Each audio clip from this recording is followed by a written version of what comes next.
Hello, I'm Phzoul. Welcome to TPK Roleplay and our The One Ring campaign, Shadow over Arnor.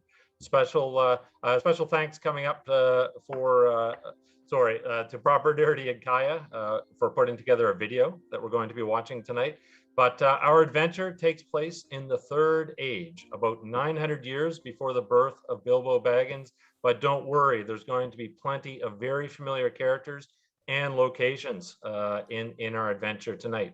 We're using the One Ring rules published by Free League. I don't know whether or not it's available yet unless you back the Kickstarter, which we did. So, but keep your eye open for it because it's a great and awesome looking book.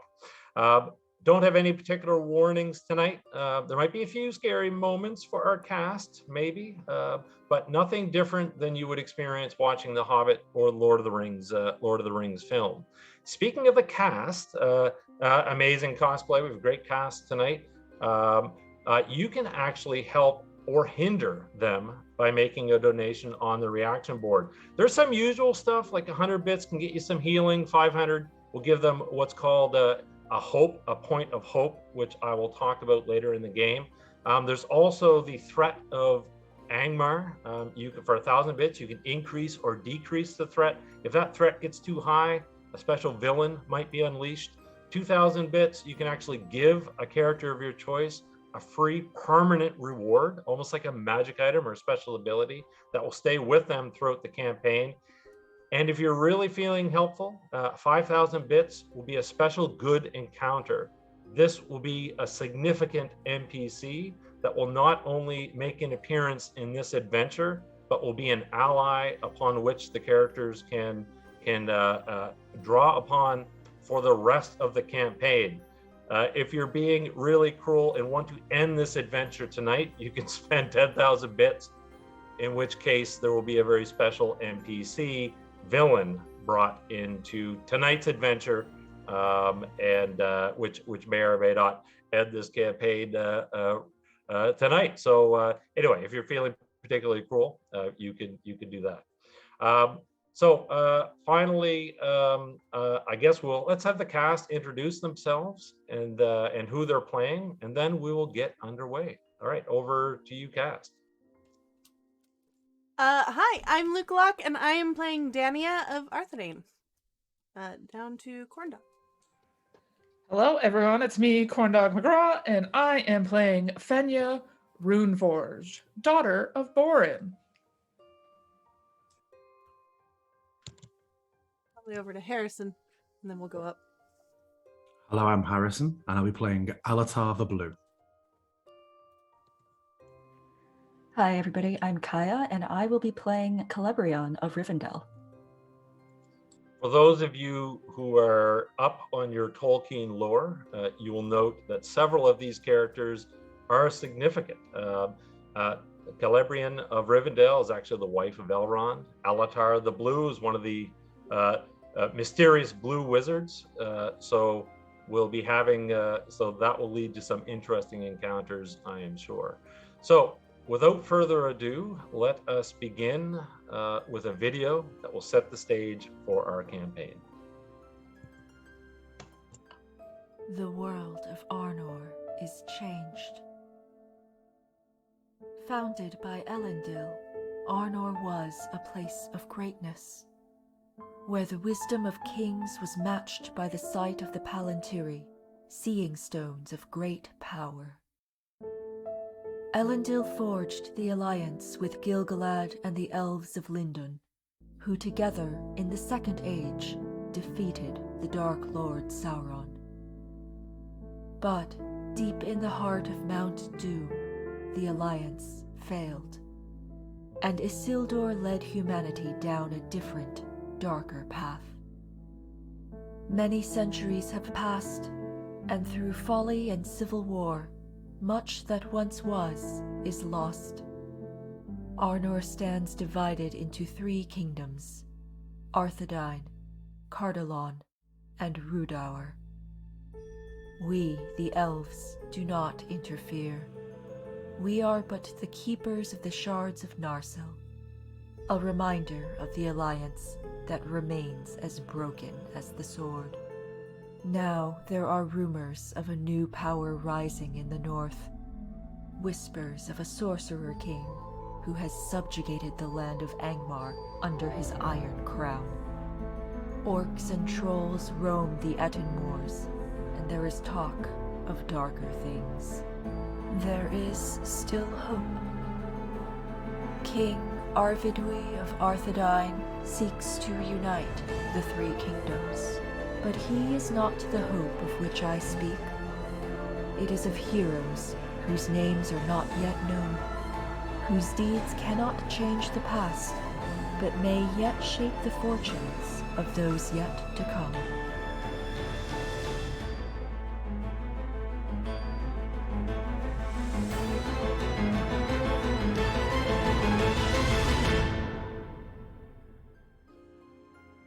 Okay. Thank you, Proper and Kaiya, for putting that together. We begin in Fornost Erain, which is the capital of Arthedain. For those of you not familiar, it is the terminus of the north-south road, so north of Bree, as you can see here on the map. And we will start with Dania, daughter of King Arvedui, and we'll begin with her standing outside of the throne room, waiting to meet with her father. So as you're standing there waiting, a familiar figure approaches. He is Salamander the Silver Tongue. He is your father's chief advisor. He is very loyal to the kingdom, but he tends to have a rather ruthless reputation. He is known for making decisions in the interest of the kingdom, regardless of the cost or regardless of what must be sacrificed. So as he approaches, he gives you a wry smile. He says, "You should feel honored, little limb," which is a nickname from your youth. Your father has an important quest for you. He is sending you to Rivendell. Are you ready for a real chance for a princess to show her quality? I believe I've already shown my quality many times, Solmunder. He'll raise an eyebrow to that, but nod in deference and just kind of gesture for the door to the throne room where your father awaits. But as you walk by, snake-like, his arm lashes out and takes you grabs you. His hand lashes out, takes you by the arm, and he kind of leans in and whispers, "You know, your father wanted your brother to go, but Arnor instead is leaving to hunt trolls. I wonder why. A mistake, but one that brings you favor, I am sure. If it is glory Arnor seeks, then what more glory can be gained than being the first heir of Isildur to visit the house of Elrond in 100 years? He releases Maybe this is a new concept for you, Solmunder, but I do not seek glory for myself. And I will just wrench my arm away and then continue walking forward.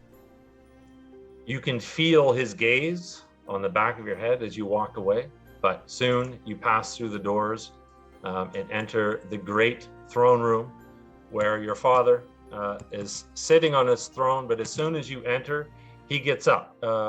He's the king, but he's also your father. And Is there anyone else in the throne room? There is not. No. Cool. Then I will just walk up to him and hug him.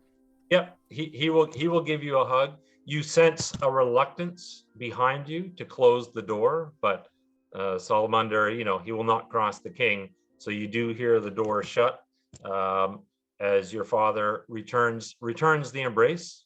And when he pulls back, you can see, no roll required, no insight check. You can see there's a great pain, a great sadness. And he goes, "I'm afraid, daughter, I have grave news. Your grandfather, the king of Gondor, and your cousins, all of his heirs, are dead." Dead? How? slain by Wain Riders at the Black Gate. When did this happen? We have just received word a few days ago. He goes, it has come as quite a blow to your mother. Without an heir, Gondor, I'm afraid, is in disarray. So how do you probably don't have it again? Gondor is quite a distance, and there has been a strained relationship between Gondor and Arnor. In the old days, under the High King, their two lands were united, but now not only is Arnor divided, but their relationship with Gondor was strained for hundreds of years. The first kind of olive branch was your mother, who is the daughter of the King of Gondor, who married your father. So this is quite a blow. So how is Dania feeling in this moment? I mean, she feels remorse for her mother, and probably a small amount of guilt over the fact that she does not feel much more, because she mourns for the chaos that will ensue for the people of Gondor, but she did not know these people personally, and so it is not like a personally felt loss. Yeah, it's kind of like, yep, that makes sense. This will be the first roll of the night. I will give you an insight check. So how the game works is that you roll a d12 plus a number of success die. So if you look in your character sheet under heart, you will see insight. So you're going to roll a d12 plus the number of die, 6, equal to the number of dots kind of you have checked off beside insight. Let me roll this in here. And the target number is your basically the TN underneath your heart. So I got an 8. You rolled a total of 8 on the die 12 plus all the die 6? Plus all the die 6? No, I just clicked the button in the thing. We'll do that. So what this game? So I was hoping it would do it for me. It does. You'll roll 20. That's why I say you probably want to use real dice. But this game actually uses multiple dice. So you use a die 12 every time you make a roll. There's going to be a die 12, and you're going to be a number of die 6 equal to the points in your skill. Okay. And you're going to add all that up. And if you get a 12 or an 11, those are special. So just tell me if you get one of those. 5 plus 5, so 10. You have a 10 and better. So you look at your father, you get the sense that what I'll give you is you get the sense that he is hiding something, but you don't but just kind of that just crosses your mind, but you don't gain any deep insight to it. Okay. Also, I should bring up that Dev donated for increased threat and a sexy permanent reward. Okay. All right. So increasing the threat of the Eye of Mordor or the Eye of Angmar. All right. Sounds good. Thank you. Thank you, Dev. Thank you, Dev. That's good. I'm kind of disappointed. I was hoping my villain would be revealed, but no. But again, as you know my reputation, I might just buy that one for myself later on. So your father turns. He kind of, his face is grim, but it softens a bit. He goes, "The realm needs you to be strong, my darling. I need you in this dark hour. I am going to hold a celebration to honor your grandfather. I intend to make a royal decree in his name, one that will be made all the more potent if Elrond of Rivendell is in attendance. I want you to travel east and deliver the invitation personally. If Elrond accepts, he will return with you bearing a great gift. I can't express how proud this will make me. So much so, I want you to take this." And as he'll actually remove a ring from his finger, and he places it on yours.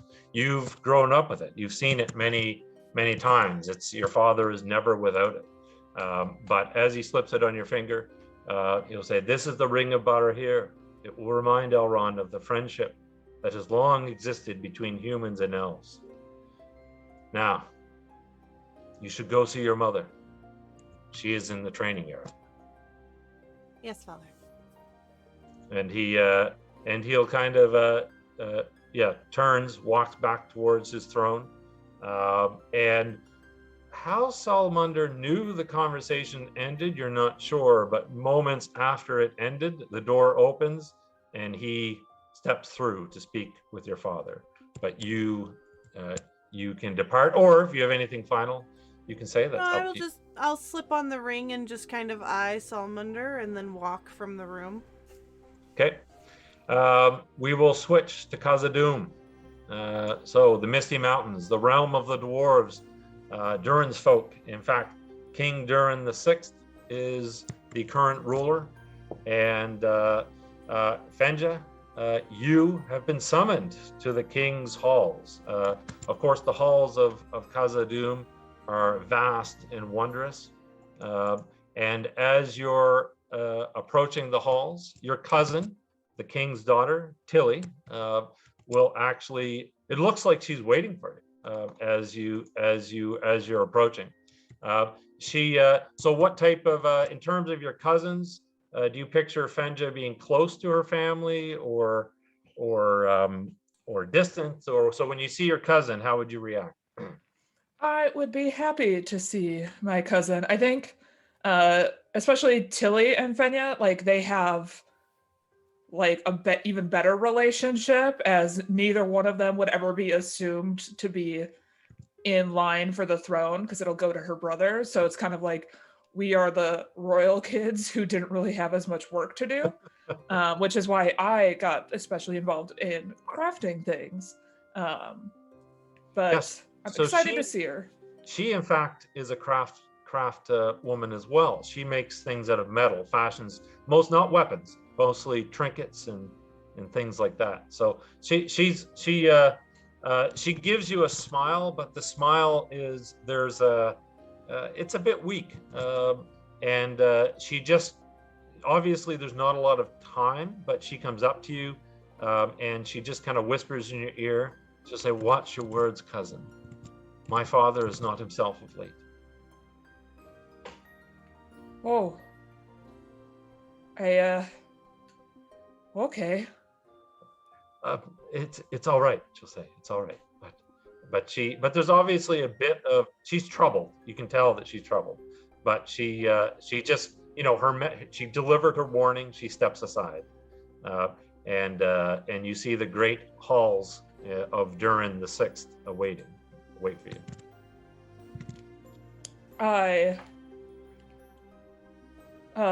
very comfortably walk in, as this is a hall that I've walked in before, but with reverence to being in front of the king.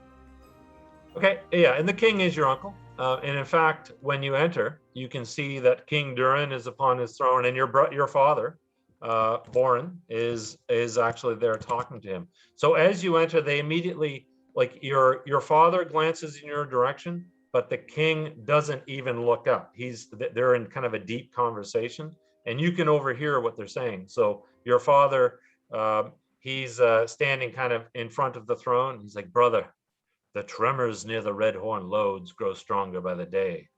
Their cause escapes even our best engineers. Perhaps we should stop digging." And the king, he just kind of sits there quietly, and you can see he's staring at a ring, which is on his finger. You know that this ring is of great importance. There were once 7. They've been handed down from one dwarvish lord to the next, but most have been lost over the ages, except for this one. It is the last of the great dwarven rings. So as he's kind of moving it around on his finger, he looks up at your father. He's like, "The mithril vein runs to the very root of the mountain. I can sense it. A 10-fold increase over what we've already mined.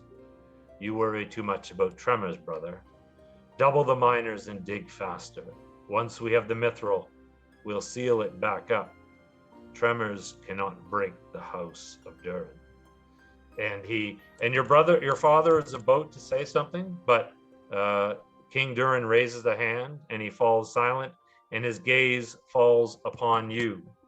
"Step forward, niece." Just walk up. And so are you still comfortable? I don't like when people don't listen to my dad. I feel like my dad's pretty smart. So I think she is like slightly perturbed by this, but Okay. not wanting to show it on her face. Okay. So before you step up to the throne, your father just kind of gives you a wink. But before the king addresses you, he takes a long drink of ale that kind of runs down his beard.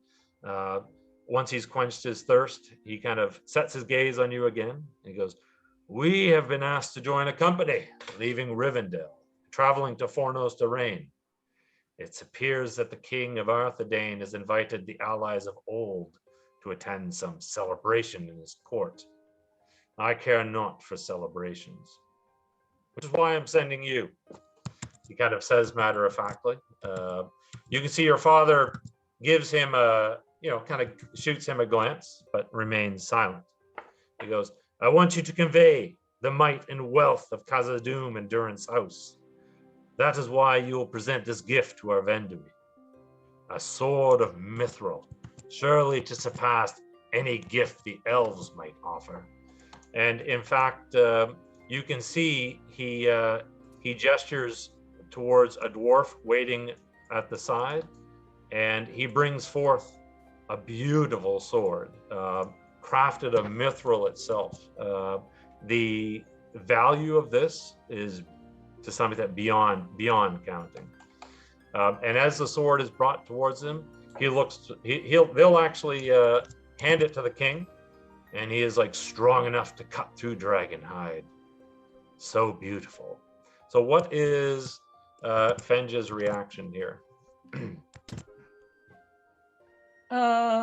As Durin takes the sword and looks at it, the whole hall falls into a period of uncomfortable silence because the king doesn't continue. He's just staring at the sword. I will walk up, gracefully grab the sword, but as I do, kind of like drop a knee to show reverence to the king. You go to reach for the sword. When you do, Durin will actually pull it away from you, violently if necessary. Like he pulls it away, and he is like, "Why should I waste such a gift on Arvindui? What need does he have of such fine a blade?" And he looks you square in the eye, and you'll say, "No, I will keep it." And you can see that your father, sorry, not your father, your Tilly, who has actually came in behind you. You can see she steps from the shadows, and she'll say, "But father, you had the sword specifically forged for King Arvedui. We have more than enough mithril to spare." And as Durin turns towards his daughter, you can see the anger in his eye as he's like, "If you are so quick to give away your inheritance, my daughter, perhaps I should leave you with none. I will not give such a precious thing to this king or any other. Give him these." And he reaches into a brazier near him filled with jewels, pulls a handful of them, and just throws them at you, Fenja. The rubies and gems and emeralds just scatter, bounce off your armor and scatter across the floor. What is your reaction?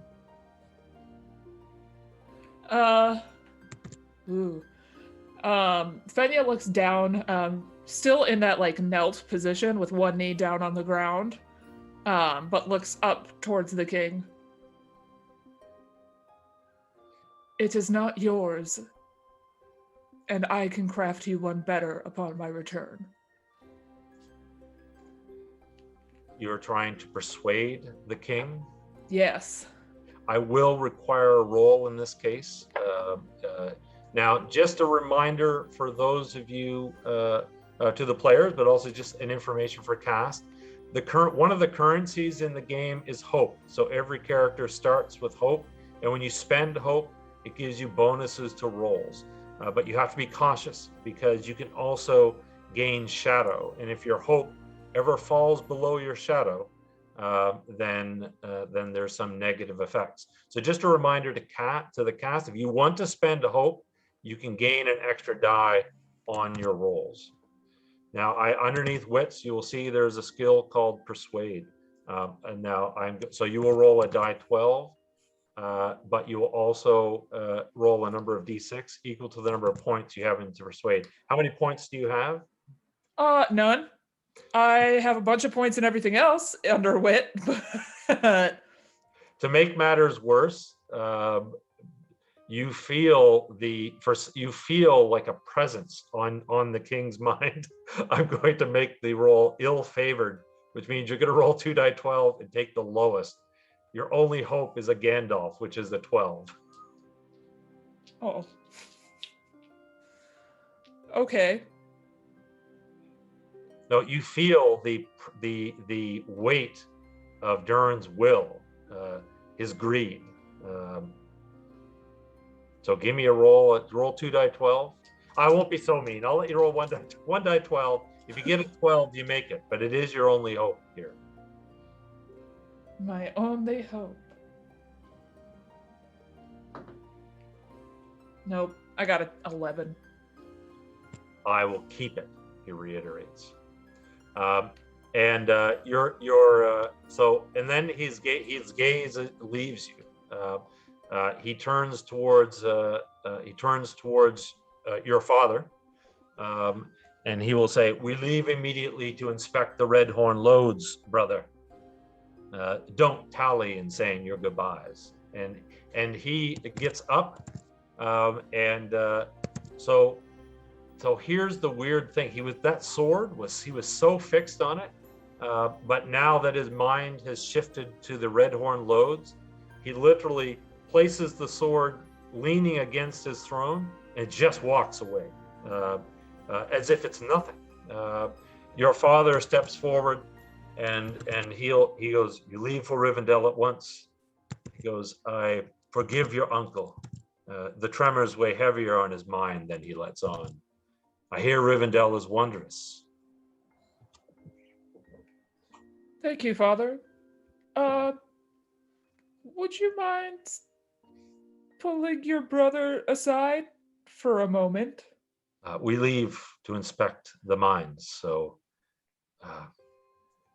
well, keep well. And he kind of gives you an embrace, but the gaze of the king is now on him because the king wants to leave. Borland, he gives you a hug, and you know that he wants to say more and that his love for you is great, but the will of the king is strong, and he follows the king out of the halls. So everyone leaves, leaving you and Tilly. I don't know, Tilly, if this is what corrupts his mind, but I'm going to take it. And I'm going to go up and just grab the sword. She goes, "But when he learns of your deception, he may brand you a traitor." If he learns. "I will not tell him," she will say. "Quick, you must make your way to the gates and to Rivendell." Everything we do for the king. And I just take it and waddle my clanky dwarvish body. Wait, cousin, I almost forgot.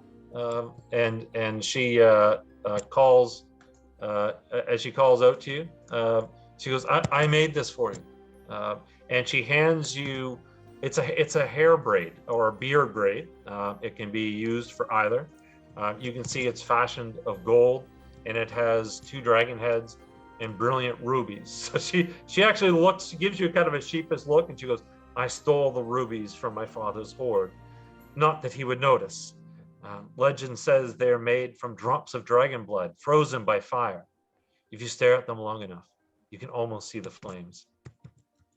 And she hastily puts it into your hand, looking over her shoulder. Now go, before my father realizes the sword is gone." I just bow to my cousin and depart. And We will get to Alatar and Celebrian, but back, I just need to get everybody to Rivendell. So back to Fornost.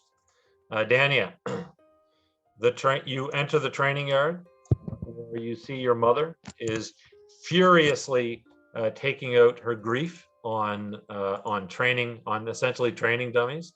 When you enter, she doesn't stop until she's exhausted. She's just, repeatedly hacking at the at the dummy. But once she's done, she walks over, kind of washes her, douses her face in water, and then turns where you can see the grief, through the exhaustion on her face, and she just kind of holds out her arms.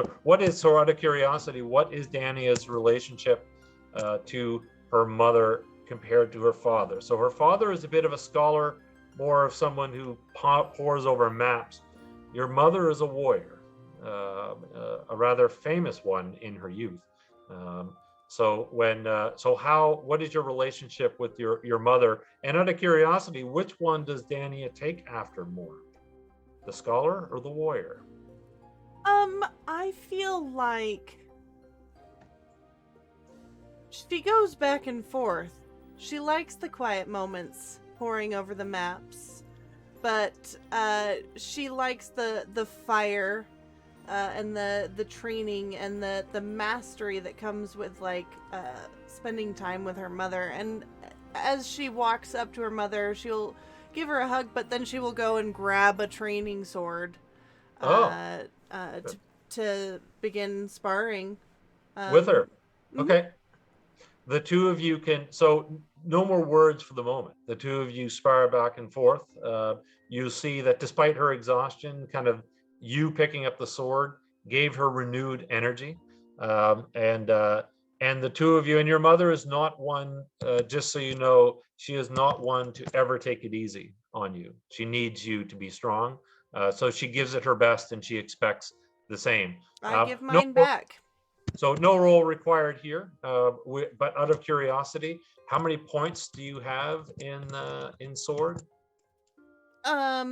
In sword, I have 2.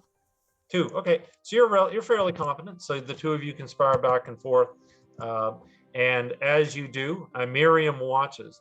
Just so you understand who Miriam is, she is your mother's personal protector, a bodyguard. She is from Gondor. So one of the gifts that her father bestowed upon her is that it's like an assignment. Every 4 years, a new knight arrives from Gondor to take the place of the previous knight, and that person's sole job is to protect the queen. So Miriam serves that role. You probably, again, if you do find yourself in the training yard on a regular basis, you probably would have trained with her. Whether or not you're friends, I'll leave that up to you. But her family has served Gondor as lords and knights for as long as Gondor has existed. Yeah, I would say we are close. Okay, so she just watches, and she kind of gives you a knowing, like an appreciative smile.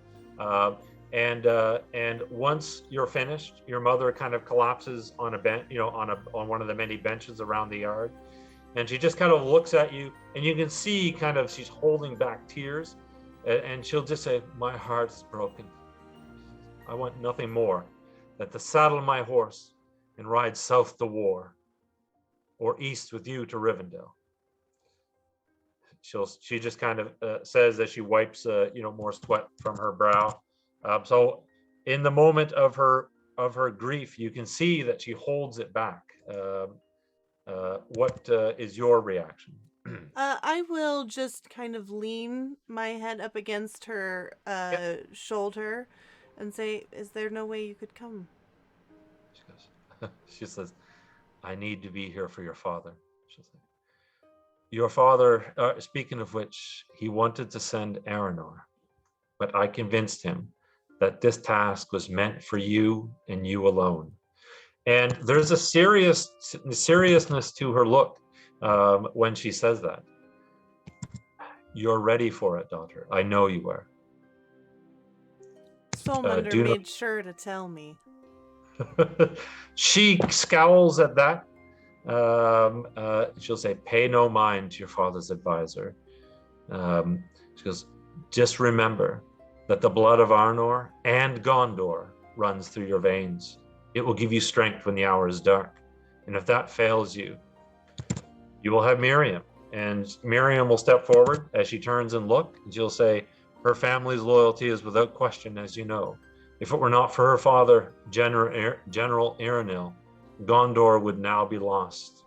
He defeated the Wayne Riders responsible for the attack. I am sending her to protect you on your journey." And Miriam will just kind of, she gives knights always, knights have essentially have these, salutes or nods of to show that show their honor or show respect. And she will give you one. So do you have anything to say or any reaction? No, I will respect the fact that this is a duty that Miriam is undergoing, so I will nod respectfully back, but inside I definitely feel a little bit of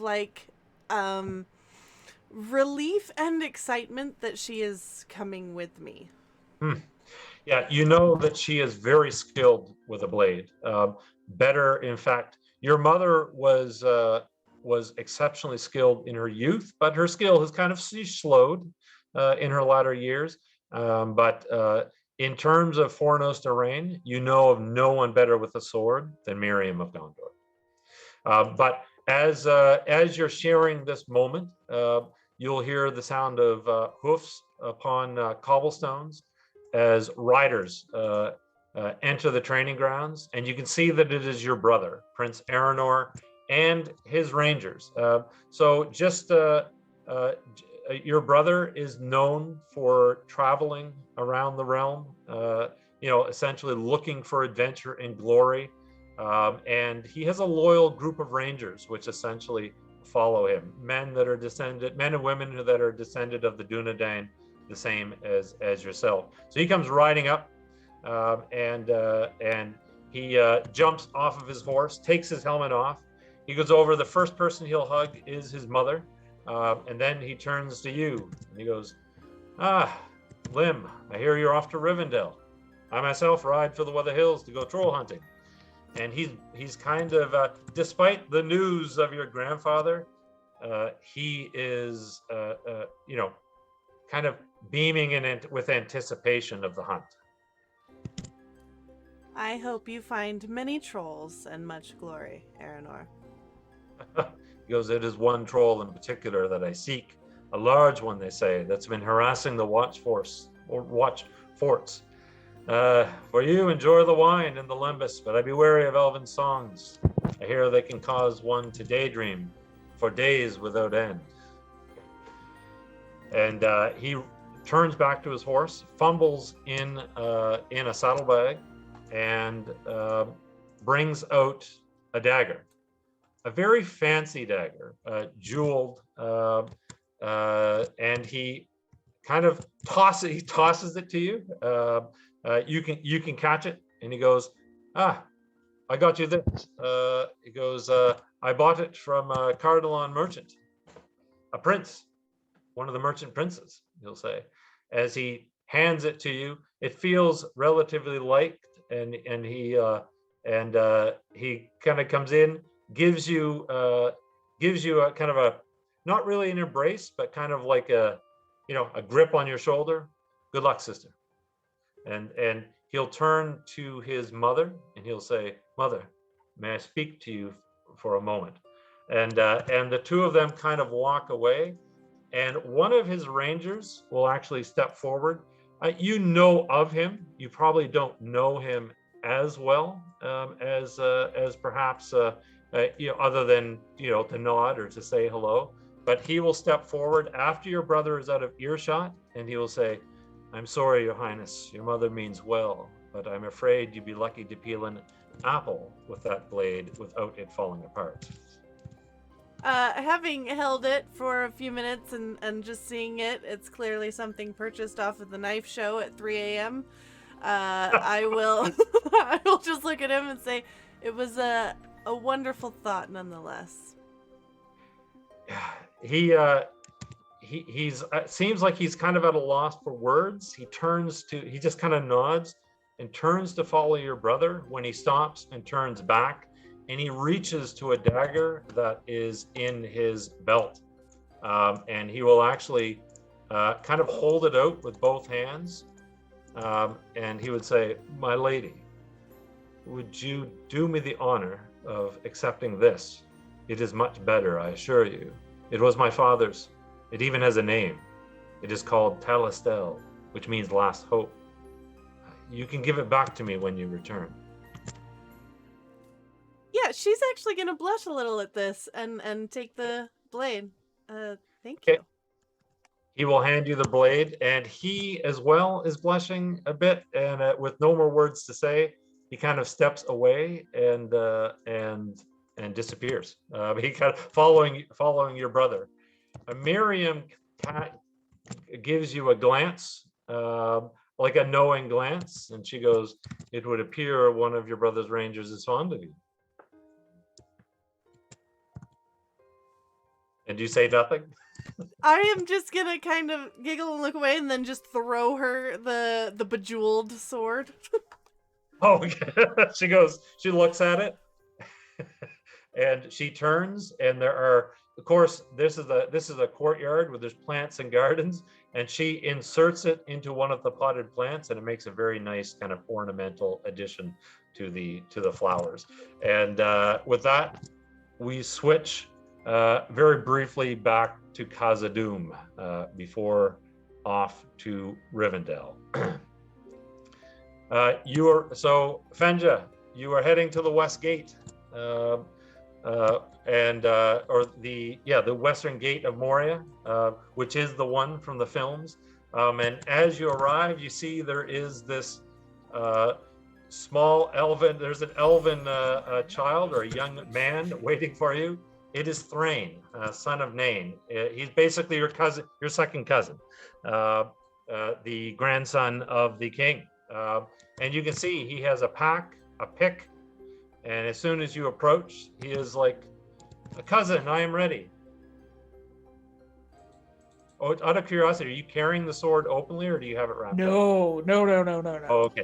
All right. I know Dwarvish Wrath, and I am trying to hide it as well as I can. In my mind, like, what I did was to help the king. Yep. Not necessarily like, I don't give a shit about this human that I'm going to go see. But it's one less kind of like artifact that can possess the mind. Yep. Yeah. Because I am coming with you to see the elves. Welcome.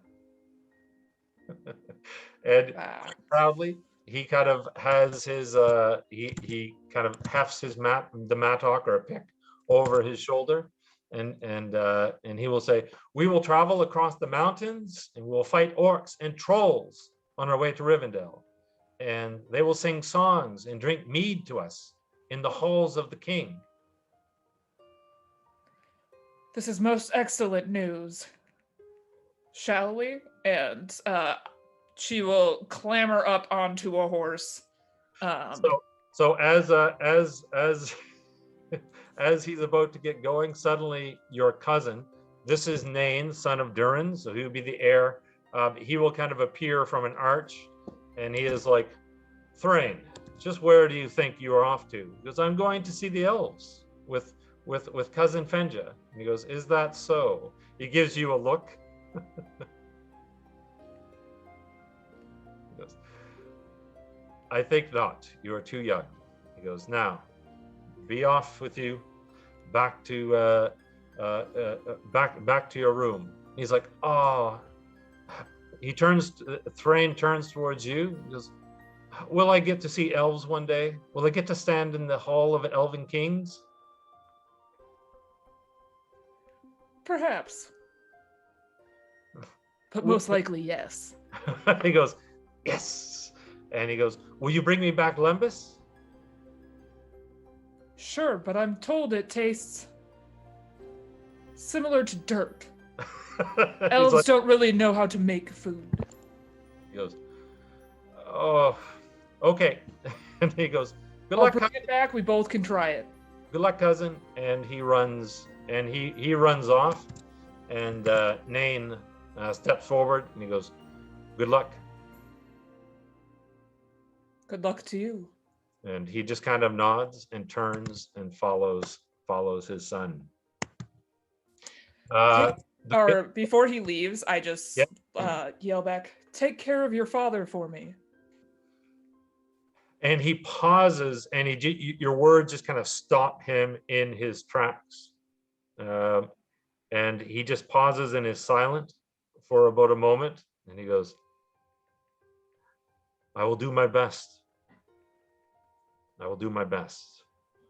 And he just keeps walking off, but you know that the concerns that you have also weigh heavy on his mind. And Rivendell. So for Dania and Fenja, you travel many days towards Rivendell. So we'll kind of jump ahead in time. But at Rivendell, we are in the council room where Celebrian, Alatar, Elrond, and Glorfindel are present, waiting. So Alatar, you have been summoned. You were basically you received a summons to come from the east to attend a council at Rivendell. You really don't know much more than that, but you've been traveling for many, many weeks. So you probably would have traveled through I guess the Greenwood at this point in time, over the Misty Mountains, to come to this to the sanctuary of Rivendell. Celebrian, of course, this is your home. You know it well. So Elrond is in a foul mood as he glares. He kind of looks at you, Alatar, and he goes, I fail to understand how guests have arrived to attend a Rivendell council when no council was called. What answers do you have, wizard? And where is Gandalf? I do not truly know myself. I've simply received summons, and so I have attended as requested. There are others in my order. You can speak to on a matter if you so wish to, Elrond. You've come to attend a council that I didn't call. Interesting. He kind of says, and in that moment, just seemingly out of nowhere, Saruman the White just strides into view. He goes, the council was called because I wish it so, Elrond. And it takes Elrond aback. Glorfindel probably reacts less. Celebrian, your husband is obviously troubled. All of a sudden you have two of the wizards in this room. What thoughts are going through your mind? Celebrian, who, unlike Alatar, has traveled a long and distant way down from that building up there, puts her best gracious face on, glances over towards Elrond, with a look of concern, but Yep. she is ready to play the part of, the hospitable host if Elrond is not going to do it. And you see that there is Elrond is he is ired by these events. He stares at Saruman and he says, Saruman, I was not informed of your arrival. He goes, you could not have been informed, my friend, for wizards tend not to inform anyone of their comings or goings. As for Gandalf, he is in Gondor, with King Arvedui and his heirs slain at the Black Gate. Gondor is left with no clear line of succession. One of your guests is Dania, daughter of Arvindui of Arnor. She is here to deliver an invitation for you to attend her father's court. I have summoned this council to form a fellowship to return with her to Fornost. And you can see that Elrond's mood it actually darkens. You note. You say, all the, and Saruman continues, all that remains is to know who from Rivendell will be joining them. Elrond turns to look out over the balcony out at Rivendell, and he'll say, Arnor is sundered, lest you forget. I have no intention of going to Fornost. Arvedui has shown no more wisdom than the line of failed kings before him, and the line of failed kings I am certain will follow. And Saruman counters, you know a shadow grows in the north. The king is in need of Rivendell's counsel. Isildur sought my counsel once, if you recall. I will not go, Saruman. And you realize, Celebrian, in that moment, like your husband's mind is set. When he says he is not going, it is unlikely that anyone can change it. So Saruman looks immediately towards Glorfindel, and he goes, then you must summon someone in your stead. And Glorfindel takes an active step back and kind of holds up his hands. He'll say, I cannot, Saruman. The shadow of which you speak is ever moving south. A patrol sent to watch the northern mountains has gone missing. My son was amongst them, so I must travel north at speed. And Glorfindel, just kind of steps away, and Saruman's gaze turns towards you. Celebrian just takes a deep breath, glancing out over those assembled, if it, numbers more than just the two wizards and the two other elves. It's just the four of you right here. The others, you're in the kind of a private meeting with Elrond. She glances towards Alatar first, trying to gauge his reaction to this set of news items. Would I have heard much on my travels from the east about these events? Probably not. You've been away for a very long time. Would probably be hundreds of years. There might be rumors of a growing evil in the north, but you're a bit out of touch. When I spread my hands slightly, I have been in Varun myself. I've seen very little of all of this. What I'm hearing now, I'm hearing for the first time. Well, Saruman the White does not do anything without great thought. There is weight behind what you have done. So Saruman looks towards you. If you believe that there should be one from Rivendell to go witness these events, I will go. And you can see Elrond, his face just kind of drops. He kind of looks at you, but it's a look of acceptance. Glorfindel also nods in your direction, and Saruman smiles broadly. An excellent and wise decision, my lady. Alatar will accompany you and provide counsel when you need it. Now, I surmised as much, given that Arain is elsewhere, and you summoned me, Kumaro. I assumed this was the case. And Saruman nods and he goes, now, I believe you have guests that are just arriving. Alatar, if you would stay a moment.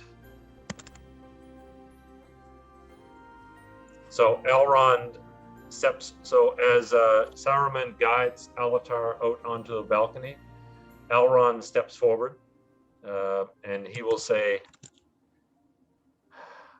greet your guests. Come and see me before you leave. And you know that he's torn. He knows that what you're doing is right, but he doesn't want you to go. Celebrian lays a hand on his shoulder and just smiles a little and says, I will, my lord. You will find me at the shards. And he just turns and walks away. Saruman, out onto the balcony. You can be looking out over Rivendell, and he turns towards you and he goes, "You have been gone for a very long time, Alatar." I traveled beyond Varun, He goes, looked among the Easterlings as we were bidden. "Rivendell, such a rare beauty, but even it cannot endure the darkness that dwells in Angmar. There are Angmar, you say? Yes, there are rumors of a sorcerer king, and I can confirm that they are true. He seeks nothing more than to extend his dominion south. United, the people of Arnor can push back this shadow, but divided, they will fall. Do you understand?" Our great purpose, it would seem. You think it is an agent of Melkor, or?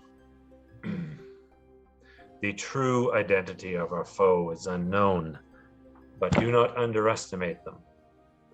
This fellowship that you are joining is more important than you know. I must return to Isengard, so their safekeeping will be in your hands. I will do my very best, Kumaro.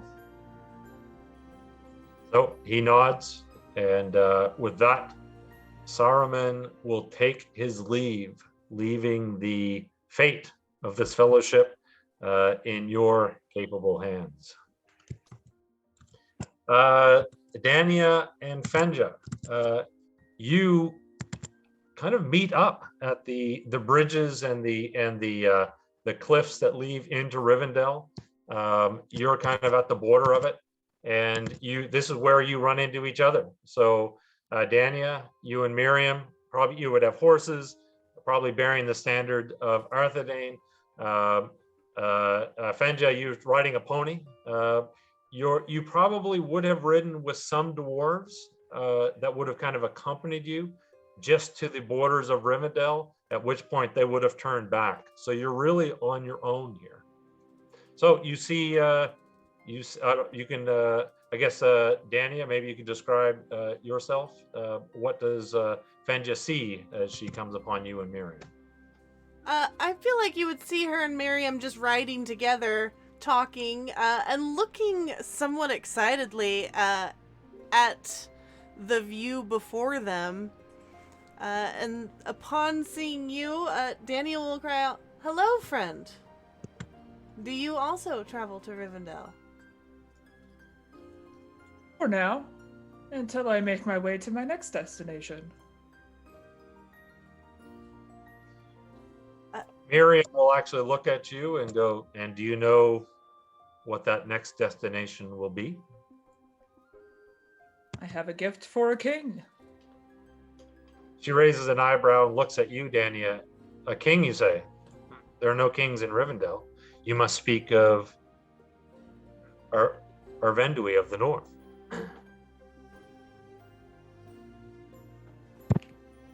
Very suspiciously look at them. I do. Well, then you're in luck. You stand before his daughter, Princess Dania of Arthedain. Can I ask why you came to Rivendell if you have a gift for my father? Did you get lost? No. I was told to meet up potentially with a group of people here, and that we would travel together. I will glance at Miriam. I guess that means us. Miriam looks at you and she says, "It appears that our invitation has preceded us. I suspect that might be the work of wizards, perhaps." Most So certainly. as you're waiting, suddenly a group of elves approach, one of which dressed in a radiant blue dress, and she steps forward and kind of gives a bow, and she's like, "Aya Hara Marisa, my name is Arwen. Welcome to Rivendell." And she kind of gives a bow of respect, if you will follow me. Refreshments are waiting for you in the house of my father. And she just kind of turns and kind of gestures for you to go first, kind of over this wondrous bridge with the waterfalls and the house of Elrond in the distance. Her beauty and the light, her inner light, is a bit overwhelming as you pass. But Dania, as you, so you'll leave your horses here, so you can get off your horses and start walking forward. Welcome, daughter of Khazad-dûm. As Fenja, as you approach, she kind of gives a bow. Rivendell, consider Rivendell as you would your very home for as long as you are here. I thank you. Please, lead on. I'm just So, gonna kind of glance at Miriam. Yep. So Miriam, again, she's as awestruck as you. And Fenja, you can kind of lead the way across the bridge. Arwen will actually fall in beside you, Dania. And as she does, she will say, "You are wearing the ring of Barahir." I am.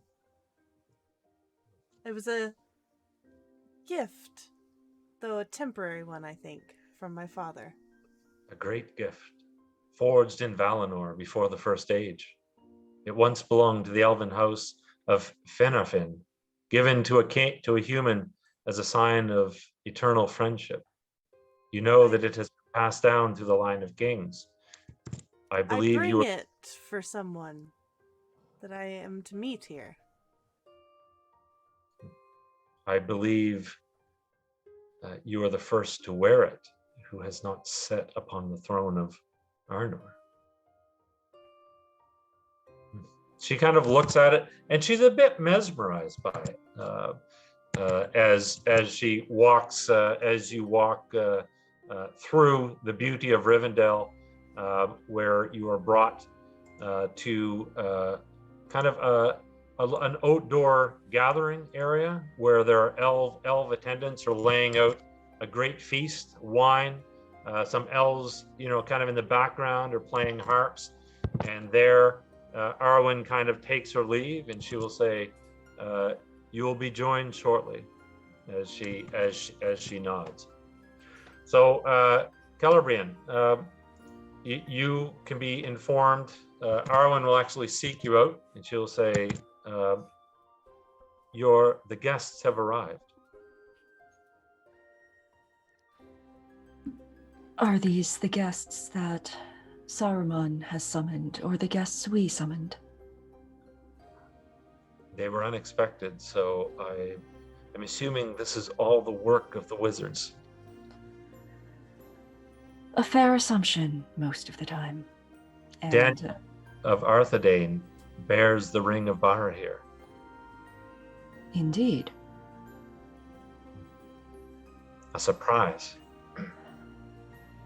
Will Father not be joining? I fear not. She gives you kind of a saddened look. She nods. She goes, "Well, then your guests are waiting." Thank you, daughter. And she will step aside, allowing you to kind of go forward, where all of a sudden, where you see Dania and Fenja and Alatar. You can actually catch up. Saruman, your discussion with Saruman was short. So now the four of you plus Miriam are gathered, looking awkwardly perhaps at each other, but a beautiful elven woman stands before you. Do I recognize her? Sorry, well, that was... So the two Sorry, groups hold on. joining. The windows change around and I'm still Yeah. So my headset slipped off, and I thought I'll just clip stock video while I fix it, not realizing the terrible knock-on effect that would have. So this is the threat playing out that was put on by Dev. I think everyone is where they're supposed to be now. Hey, that's awesome. We did it! My first Sorry and last for giggling, TPK stream. Luca. So you're all gathered in Rivendell before Celebrian, wife of Elrond. Dania will bow respectfully. Thank you for having us in your home. Celebrian will bow back to a slightly lesser degree and say, "Welcome, one and all, to Rivendell. Tell me, what business brings you here?" I wish to extend an invitation to Lord Elrond. An invitation? Of what sort? To travel to my home for a celebration. And I will offer for the ring. I was told that it would be an extension of friendship between our two peoples. She's gonna look at the ring for a very long time and then glance over to Alatar, actually.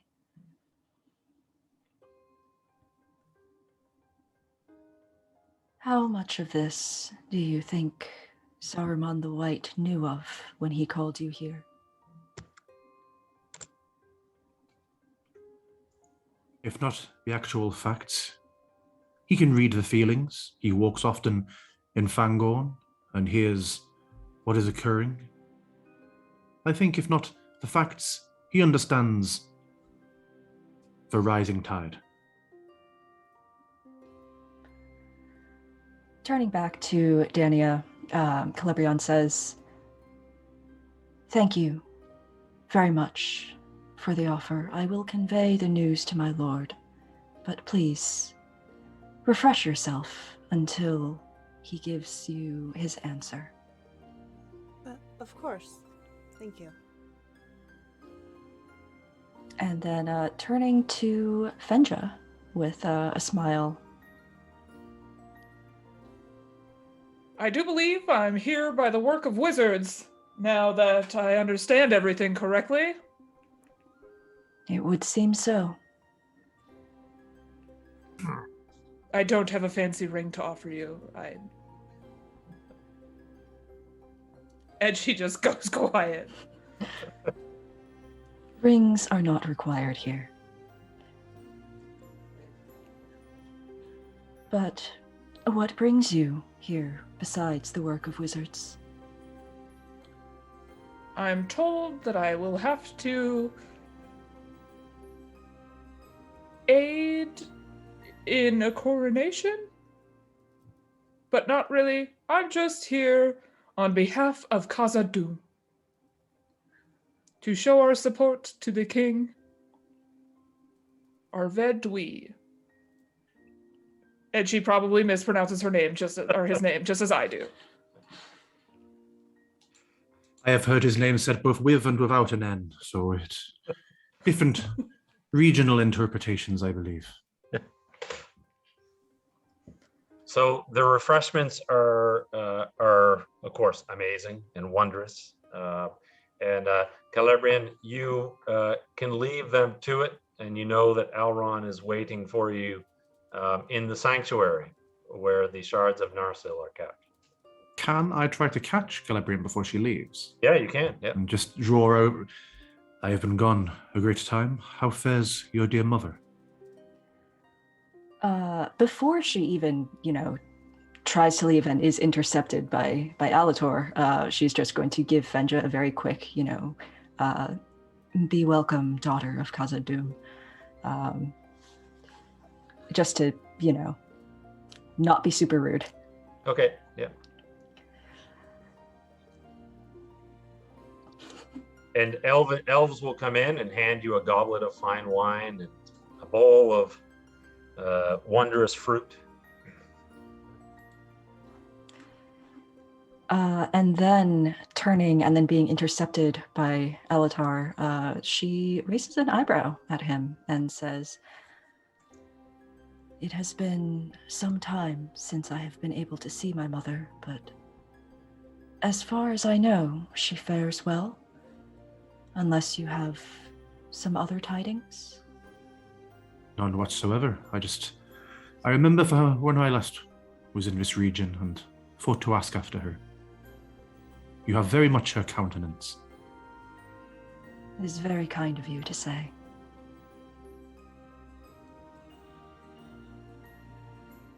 I am looking forward to food, though, so it's been quite a while. It's very rustic fare in the east. This is delightful, if you'll excuse me. The harps, Drift over and start filling a plate. the wine, the harps, the food, it just makes you feel light, right? You can, Yeah. it seems like you can eat an endless amount and drink an endless amount and your spirits are just lifted. But as Celebrian walks into the sanctuary, she steps into shadow. There's very little light in here save for sunlight which comes through an opening and shines upon the shards of Narsil. You can see Elrond is standing there, just quiet, staring at the shards. She will approach him and stop a few steps away and say, "What shadow lies over your thoughts, my lord?" I do not hold out much hope for this fellowship. But he'll turn towards you, and when he does, he was standing in the shadow, but when he turns, he steps forward, and some of the light falls on his face. But he reaches out and takes your hand. He'll say, "But what hope I have goes with you, my wife. I expect Arvindui will declare himself High King, with the hope of reuniting Gondor and Arnor into one. He will be expecting a gift." His gaze looks towards the sword, but then he reaches into his robes and pulls out a box. I want you to give him this. It is for him to open and him alone. Do you know, speaking of gifts, that his daughter came here with the Ring of Barahir?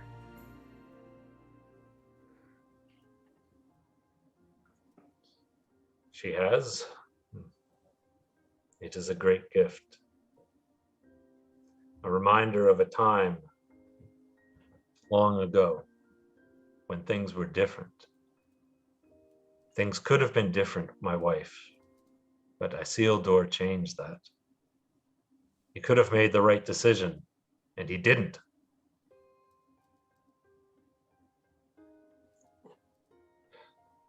Has his decision, then, doomed all the line of men in your eyes? He turns and he'll say,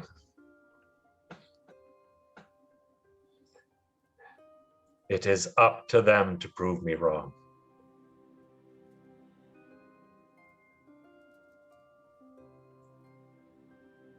Like I said, what hope I have goes with you. And he'll, again holding your hands, he will say, "Be careful. Rivendell's light will grow dim in your absence. I know that if there is any hope for the line of Isildur, if anyone can find it, it's you." I will treasure the hope that you have entrusted to me. Take care of yourself, my lord. He will nod and he'll turn. He turns, glances once at the shards of Narsil, and then he walks. Then he walks from the sanctuary and disappears. And you realize that this fellowship is now in your hands. Oh no. So you can return to the group. Of course, being an elf of Rivendell, you have traveling gear. You have you can probably gather your cloak, which would be an elven cloak. You have an elven rope, some lembas. But I don't know, out of curiosity, how long has it been since Celebrian has left Rivendell? Well, I took the messenger calling, so Oh, I actually figured that she would have been going back and forth at least between Rivendell and Lorien for. oh, okay. Over the Oh, mountains. yeah. Very cool. Okay. So your traveling gear is well worn. Yep. You know, it's familiar. You have your horse. And again, there's no, unless there's any particular reason to wait or stay. The road is ready. Okay. I mean, she's going to go see her sons and daughter and give them some hugs, and make sure that all the guests have had some food. And I don't know if Saruman has already left, then. He has. Essentially, Elrond has kind of vanished. Saruman has vanished. You can probably spend the night in Rivendell, where you have an amazing feast, some wine, but Celebrian, this is clearly falls onto your shoulders, not just this fellowship and the mission. I mean, Alatar is with you, but you are the only host.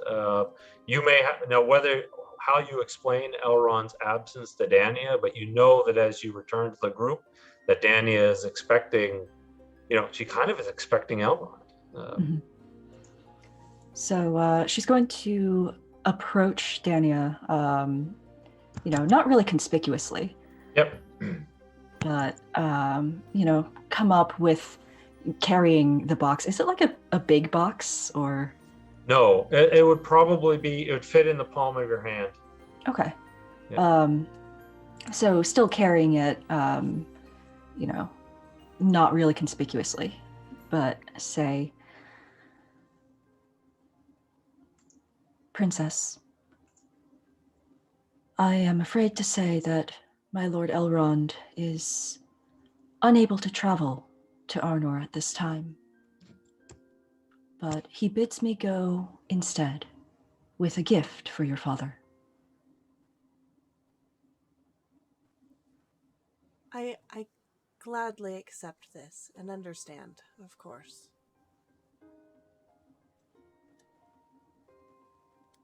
When should we depart, my lady? If all can be made ready, we can leave tomorrow at first light. Of course. With just kind of a glance to Miriam. She of nods. course, we travel at first light then. And with that, so does Celebrian join the feast and festivities or remain distant from it? Probably remaining at least somewhat distant from it. Okay. All right. So in terms of this feast, how do you partake? Are you being reserved? Are you're having eating as much as you can, drinking as much as you can? Like, so the evening, you're going to spend the evening in Rivendell. How do you spend it? I mean, Dania is feeling very kids' table at this event. Oh, I mean, I'm the human here. I'm surrounded by elves and wizards and dwarves, and this is my first, Dania's big day out. So I'm very much trying to remember every single piece of etiquette I have ever been taught or learned, and just trying to eat very quietly while just giving glances at Miriam every once in a while, who I'm sure is shooting me, very silly looks to try and get me to break face, and just trying my best to be like, I am a serious princess, trying my best to represent my father. And Fenja, what about you? Juxtaposed to that, Fenja has no chill whatsoever. She is drinking everything within sight, yelling about what to do with the leaves that are on the table. It's salad, but what the fuck is this? Getting very turned on elvish wine. Okay. All right. And just telling the table the stories of all the orcs and trolls that she slayed just on the way here, and how it was one Danny versus is one the listening whole with, trip. fork half to mouth, just I am embellishing the stories to make them significantly more heroic than they actually were. Like, I probably encountered 2 whole orcs. But you hear 50 orcs and 6 trolls came out of the mountain. So at one point, when you spill a drink on the table, all of the elves immediately stop moving and fall silent. I laugh hysterically. And they laugh with you as one of them brings you a full cup. So Alatar, what about yourself? Alatar has missed the food, perhaps would have made more of a show of getting indulged in it as he's rapidly thinking about the charge that's now been dropped on him, and he's trying to kind of just present a bit of a front as he's thinking about it, and very much looking around my new companions. I would have scooped up a large leaf off the table and used that as a bit of a bowl. And if seeing Fenja looking for, at any point getting stuck in, I would give him a kind of like, the leaf is a plate sort of look. And then if Fenja started doing that, I'd quickly just swap to an actual plate and find myself very funny. And at some point when the elvish harps really pick up the pace and elves just kind of appear out of nowhere all around Rivendell and start dancing, and some of them are carrying lanterns and causing different things. If an elf passes by and reaches out a hand to join them, who joins in the dance? Dania will. Okay. Alatar will too. Fenja? Do you, so what, a couple of elves will come up, laugh, and extend hands for you to join them in the dance? She will first look on very suspiciously up at each of them, and then, why not? And just lean back into their grip and just kind of hold some hands that are all at her head height. And you get dragged around Rivendell. It is a it is a wondrous evening, and of course the accommodation, the beds are like clouds. I mean, you've never slept on anything so soft. Fenja, whether you like that or not, you probably, I don't know, dwarves, they probably sleep on stone, I guess. I'm not sure, but so hard to get comfortable. So hard. Yeah, but you, despite what you feel and how much you drank, in the morning, you awaken as if you've rested for a week. No hangover, nothing like that. You feel invigorated and ready to travel 1,000 leagues if necessary. And as you kind of assemble, your ponies and horses have well been taken care of, and Celebrian is waiting for you at the bridge to begin your journey.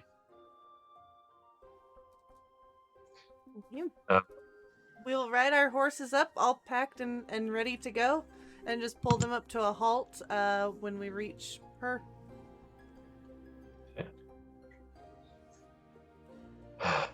So they're all looking. What sort of steed would I have, DM? Presumably I have walked or ridden here at some point, but I've not arrived on anything. Oh, so the elves would give you a horse. Excellent. Yep. Unless for I don't remember the Blue Wizard riding anything in particular, but only Radagast seems to have a weird rabbits and sled, but yeah, so they'll give you a fine horse that you can take. And as you all stand there, Celebrian, you kind of Rivendell is behind you. You realize that you will be carrying Rivendell with you on this journey, but you feel there is you feel a shadow waiting for you. Like, this isn't like other times when you've traveled to Lorien. You feel like there's something out there waiting, something powerful and evil, but you don't know what it is. But something wants to undo what you are trying to do. So I don't know if you have any words to start the journey. If you do, feel free to state them, but otherwise we will skip ahead. Should we take a break before we continue. Oh yeah, sorry. Yeah, that's what we'll do. Yeah, absolutely. Thank you, Luca, for pointing that out. All Awesome. right. So we'll be back in 5. Yep. Okay. And we're back. Welcome once again to TPK Roleplay's Shadow over Arnor campaign. Where we left off, our heroes have ventured forth from Rivendell, and they are traveling. In fact, maybe I'll bring up the map here. They're traveling west. So there is Rivendell. So they're traveling west along the road towards Bree, where they will swing north towards Fornost Erain. I want to just during the break, I got caught up on all of the donations. Thank you very much, Sado and Dev. So each character is definitely going to get to pick some permanent rewards that will last with them throughout the campaign. So we're going to do that after this session, but because I want them to be able to pick their own and have it be significant. But I wanted to thank you so much. There was a lot there, so I'm going to, for some of the bits that were thrown in my direction, I'm just going to get creative, I think, with what I do with them. So we pick up with the characters along the road. It's about 3 days from Rivendell to the last bridge. So as you're traveling, you will see, actually you will hear up ahead what sounds like fighting, not like the clashing of swords, like a knock down, drag him out, just get like, there's like, and it sounds almost like two beasts going at each other. And how far off does it sound? It sounds like it sounds like it's right next to you because it's so loud. But and the noises are very strange and sometimes high pitched, sometimes low pitched. But you estimate in reality it's probably about 100 feet ahead, just off the road in the brush. You can actually see some of the branches thrashing about, low branches, not high branches. Okay, I will stop my horse. Obviously, I assume everyone else can hear this, and just like glance at Miriam and just hand to sword and kind of swing my leg over and drop down from my horse. Miriam is right at your side. Okay. I am going to kind of walk towards the edge of the road and see if I can tell what's going on. Miriam and Dania step forward. What's everybody else doing? Celebrian does not get off her horse, but she does unsling her bow and hold an arrow loosely nocked to it, just waiting. Okay. And as you're at the ready, so Dania, you step forward towards the trees when there's kind of an explosion of the branches kind of part, and but again they part at like the 1 foot level, very like the lowest branches on the tree, kind of part, and two jackrabbits are beating the crap at. They're like, "Ah, ah, ah." They just come rolling out onto the road in front of you. Oh, that's not what you were expecting. that is right? not what I was expecting. Are they that loud? Oh, I'm gonna blink and just kind of do a double take at the sounds I was hearing versus what my eyes are seeing, and I'm gonna glance around at the tree line to just see if this is some sort of trick. Yeah, they're vicious, and as you glance around, suddenly the branches part, and you can see a gentleman in a brown robe with a staff. Alatar, you probably recognize him as Radagast the Brown. Just comes bursting through the trees. He's like, "Enough, you two! I take my eyes off you for 2 minutes, and you start acting like two young kits. Stop it, or I'll turn you into sparrows." Oh, and he looks at, and all of a sudden he takes a step back and goes, "Oh my, I'm sorry, I didn't see you there." As he looks at you, Dania. May I help you, sir? He goes, oh, well, no, he says kind of warily, and he gives a side glance, and the two rabbits get in line. And he goes, now behave. We have company. And he goes, and he looks at you and he goes, ugh, what are you doing in the middle of a road? We are traveling to my home. Oh, wait, did you ask me a question? Just if you needed help. And I'm just glancing at the rabbits back at this person, just very confused. And did I answer it?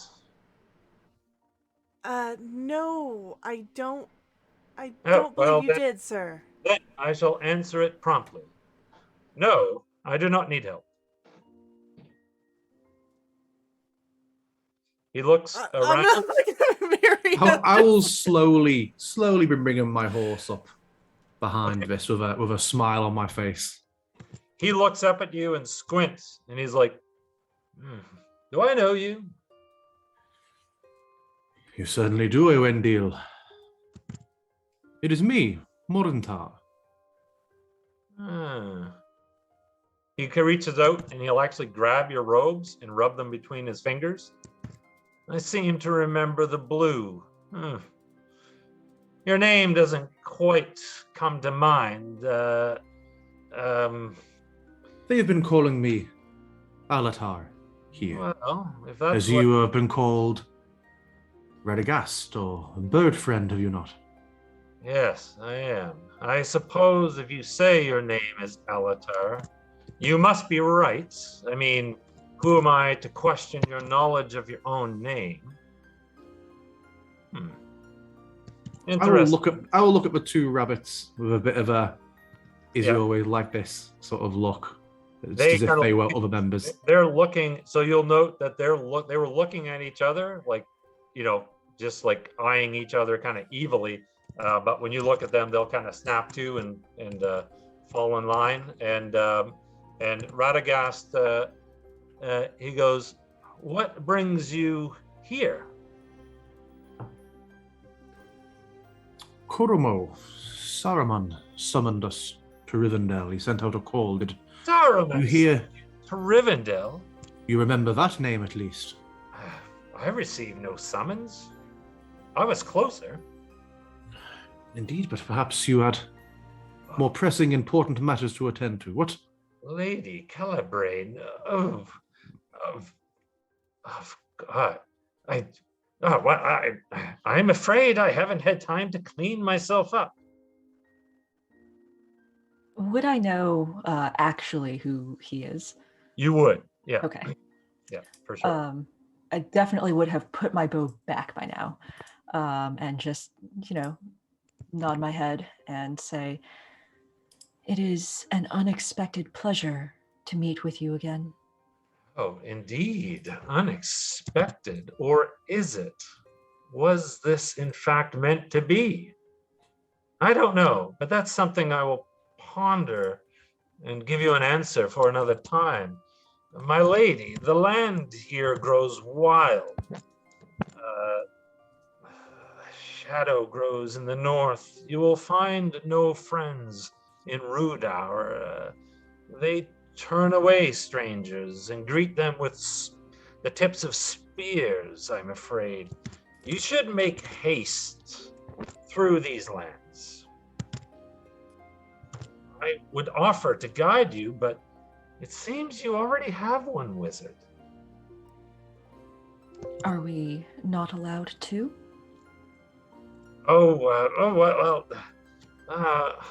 That's rather uncalled for.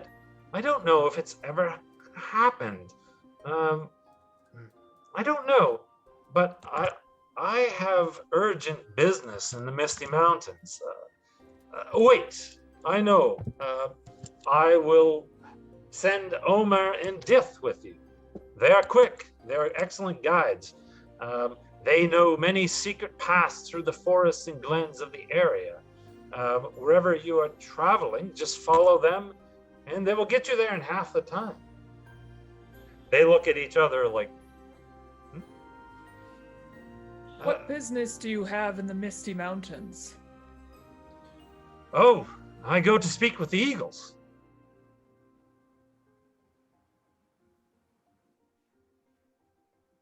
The eagles? You know of the eagles.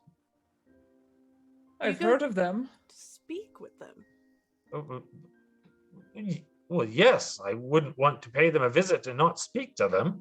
That would be quite rude, don't you think? Do you often visit folk and say nothing? Fair point. Dania is kind of, I feel like eagles would have only been heard of in stories to her, and so this person is a wild ride that she has encountered along the path. Well, indeed, this has been fortuitous, but I must be off. But I leave you in the capable hands of my rabbits. Oh, you wouldn't happen to be able to spare some food? I'm rather hungry. Of course, we have many days' rations. Then, And I will get into my packs and unfold one of the I am in your packs debt. of Don't food feel- for him. And don't let a death pressure you into feeding him. They're rabbits. They can fend for themselves. I will look him up and down, knowing the answer to this question before I ask it. Do you still partake, Rivendell? And he'll pull out he'll pull out a pouch and he'll say, "Only the best from the South Farthing." And you say that, but I returned from beyond the Rune, far out to the east, and do you care for a trade? Some eastern leaf? Oh yes, of course, definitely. Hmm. Send you the pouch. I will exchange a portion of my pouch with him. Use half of what you normally would. Oh, I had thought that this meeting had been fortuitous. Now it is doubly so. Well, I must be going. Oh, darn it. Was I going east or west? To the Misty Mountains you were heading. Oh, yes. And I will point into the direction of the Misty Mountains. He goes, "Oh, yes, those big things on the horizon. Well, I bid you good day. Oh, my lady, we didn't exchange many words, but the few words you spoke will stay with me for an age." I do hope it will not be an age before we see each other again. Thank you for entrusting us into the care of your companions. Of course. Now behave. And he will start wandering off west in the wrong direction until one of the rabbits will run over and kick him in the leg and oh yes, of course, and he'll start heading in the right direction and disappear along the roads. So thank you. That was the good table. Very cool. Not plans. but so Radagast will disappear, and so your magic item, your magic item that you get are 2 magic rabbits. I would offer the rabbits if they wanted a bit of a break to sit in front of me on the saddle for a while if they wanted to, or if they're happy just to. I think Alatar would know that he can just speak to these particular rabbits as if he would people. They will. They don't mind the break. In fact, you realize that they'll like, "Oh, do you have any?" The first thing out of Dith's mouth after you offer for him to ride on the horse, and again, only you understand. Actually, you know what? Celebrian would probably understand as well. The next thing out of he goes, "Oh, thank you. Do you have anything to eat?" How much do you care for lambus? I have some lambus bread. We've never had lambus. A tiny amount. It may seem like not much, but you will. And You're so running nowhere if you take too here's much. the deal.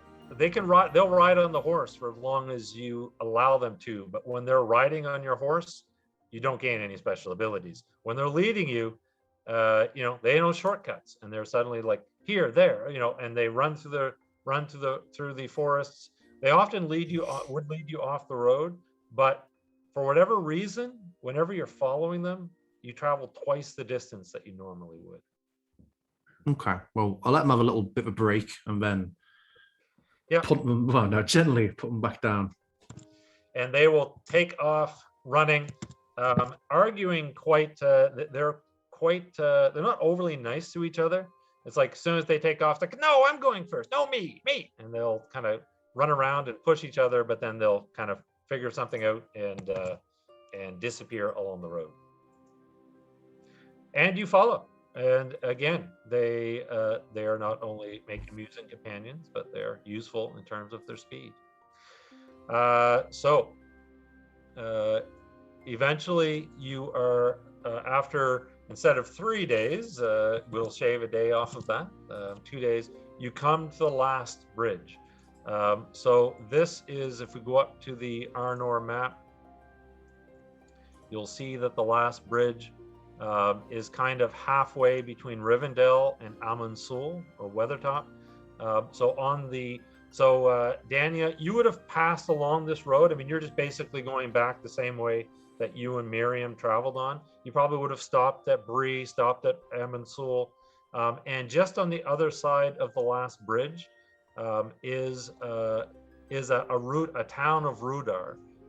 It's called Ian Merhad. It's basically a village. There's a small inn there.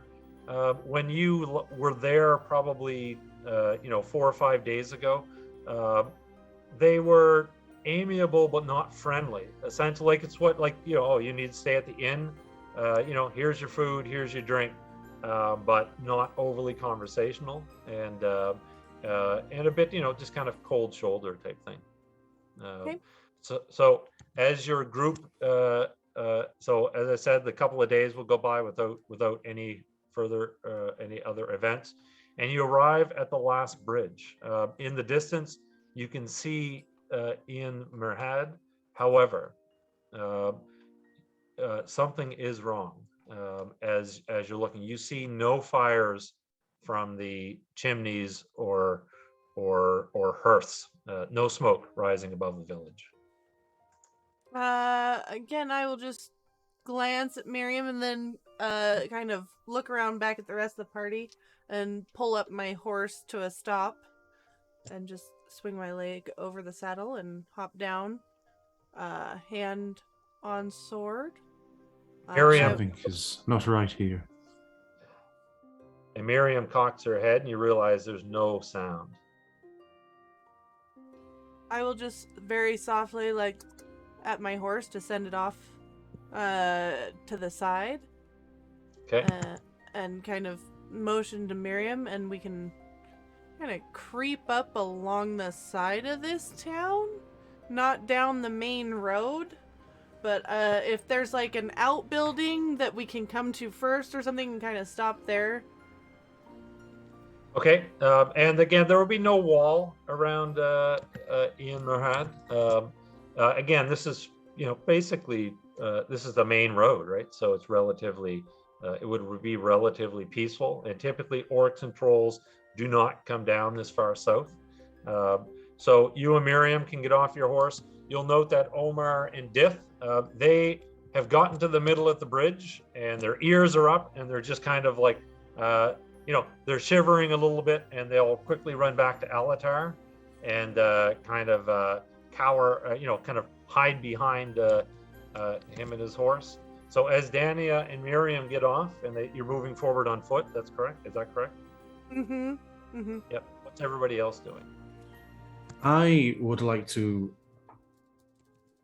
take my staff, which is just a very plain black lacquer staff with a couple of silver rings near the top, and I would like to cast a minor spell, DM. Okay. I would like to... What's the wind like at the moment? We'll say the wind is chill, and it's coming from the north. Okay. Bitter. I'd like to pull across the bridge and from the town, just a bit of a minor breeze towards me, and just see what I can smell or hear, what sort of sense I can get from the town. Yep. So how this works is you're going to spend a hope. So hope is gone for the moment. So you don't lose it permanently, but Yeah. but that gives you an automatic success. So your spell is going to work, and as you as the wind shifts in your direction, in addition to the chill, and it actually it's that type of wind that finds its way through your cloak, your armor, your coverings. If there is any way for it to get in and chill you, it does. And the smell on the wind is the smell of death. Easy, my lady.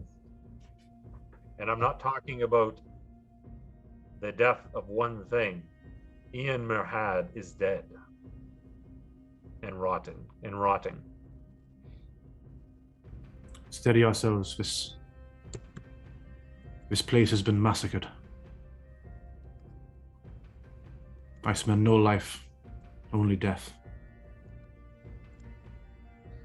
Proceed with all caution. Is there no smell of the typical things that come with a massacre or a battle, like smoke and burning?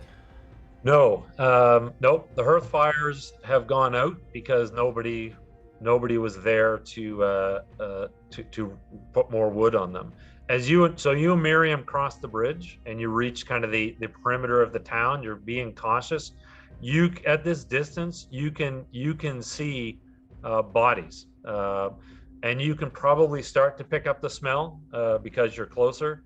And the smell is it's death, but it's worse. It's like a deep rot, and so you'll see a few people lying in the streets, but you don't see what looks like signs of battle. It looks like somebody, again, none of the buildings are damaged. Nothing is burned. People just appear to be the few that you can see appear to just be lying dead in the streets. And there's no looks of blood or anything on this. I'm gonna pull out just like a handkerchief, like a piece of cloth from my side bag here, and just put it over my mouth and kind of walk up a little closer. And as you're doing that, something moves. So there's a body lying in the street. As you kind of bring up the cloth and you're about to go forward, all of a sudden a shadow moves, and something steps out, grabs. So it's a wolf, but it doesn't look like any wolf that you've seen. It's feral, dark. Its eyes, there's a burning almost like a feverish look to its eyes. It comes out, sinks its teeth into the leg of the body of the person lying in the street, and drags them back into the shadow. As they get dragged back, you can see that the body is swollen and the skin blotched with sores, as if ridden by some disease. I'm gonna definitely make sure that Miriam saw that, and then just step back a little. I don't want to tangle with the wolves, and I'm going to step back to my companions and say, I believe there has been plague. Contagion as well as predation. Do we... And she kind of looks at both Dania and Fenja. Are there authorities to inform of this? The closest authority would be Amonsul, Weathertop. At Amonsul, there would be someone to alert. But this is Rhudaur. Technically, it's a different kingdom. It's a splintered kingdom. So Amonsul falls under Arthedain, but that would be the closest military force. Plague respects no borders or boundaries. So for closest, I believe we should inform, not just the most accurate judiciary. I'm going to call out just kind of as loudly as I can. Does anyone yet live in Moorhead? Just to see if there's any survivors hiding out, surviving, possibly someone that managed to be immune. You keeping your distance? Yep. Yep. You can yell out. Your voice kind of echoes through the empty streets, but no one responds. The rabbits are shivering in fear. I pat will- them on the head. I will turn to the party. While I believe we should let someone in Amundsen know, I also am considering putting this village to the torch. I think do you would be not- wise to do so. I do not want any other Shivering travelers to come Fenja along. yells from the back. Well, if you're at the very back, then the rabbits quickly move from Alatar to you. One of them will actually jump up. They'll like jump up and hang off your back if they can. Oh, no. Um, Get off! if no one seems to be like opposing that, then Dania will like kind of kneel down, gather up some debris from the ground, and like start a small fire, and then just light an arrow, shoot it into a rooftop, light another arrow, shoot it into another rooftop, until the buildings are catching. Okay, so you can light the fire. You can fire the first arrow, the second arrow, into the wooden structures, and they start to burn. When oh, sorry, I want to give Celebrian. What are you doing in all of this? You just observing? Just observing and also saying there is little else we can do for these poor souls, but I hope that this has not spread more widely. As the second arrow hits and you're readying the third, wolves will come out of the fire. Of course, has driven them out of the shadows, and they basically kind of form up in a pack in front of the village, just growling and glaring at you, almost territorial like. And in this moment, Celebrian and Alatar, you realize that these are normal wolves. They were even a few days ago. They've been changed by eating the tainted meat of the villagers. They become feral as a result. But they were normal at one point. Already having an arrow ready, if I see that, I'm gonna immediately redirect my fire and shoot a wolf. So you can bring the arrow to bear, and Miriam will actually reach up and put a hand on your arm, and she will say, "Is this wise, wizard, to provoke them?" We have an opportunity here to put them down. With such a malaise on them, if we let them leave now, they will grow to harass the road and any others who come through here. It is an impetuous choice, but I feel the right one. Miriam takes her hand away. The lead wolf strides out and lets out kind of a very sinister howl that causes the rabbits to kind of try and get in underneath your cloak, Fenja. You take aim, and the lead wolf he raises his chest, and he's just staring directly at you, almost daring you to fire that arrow.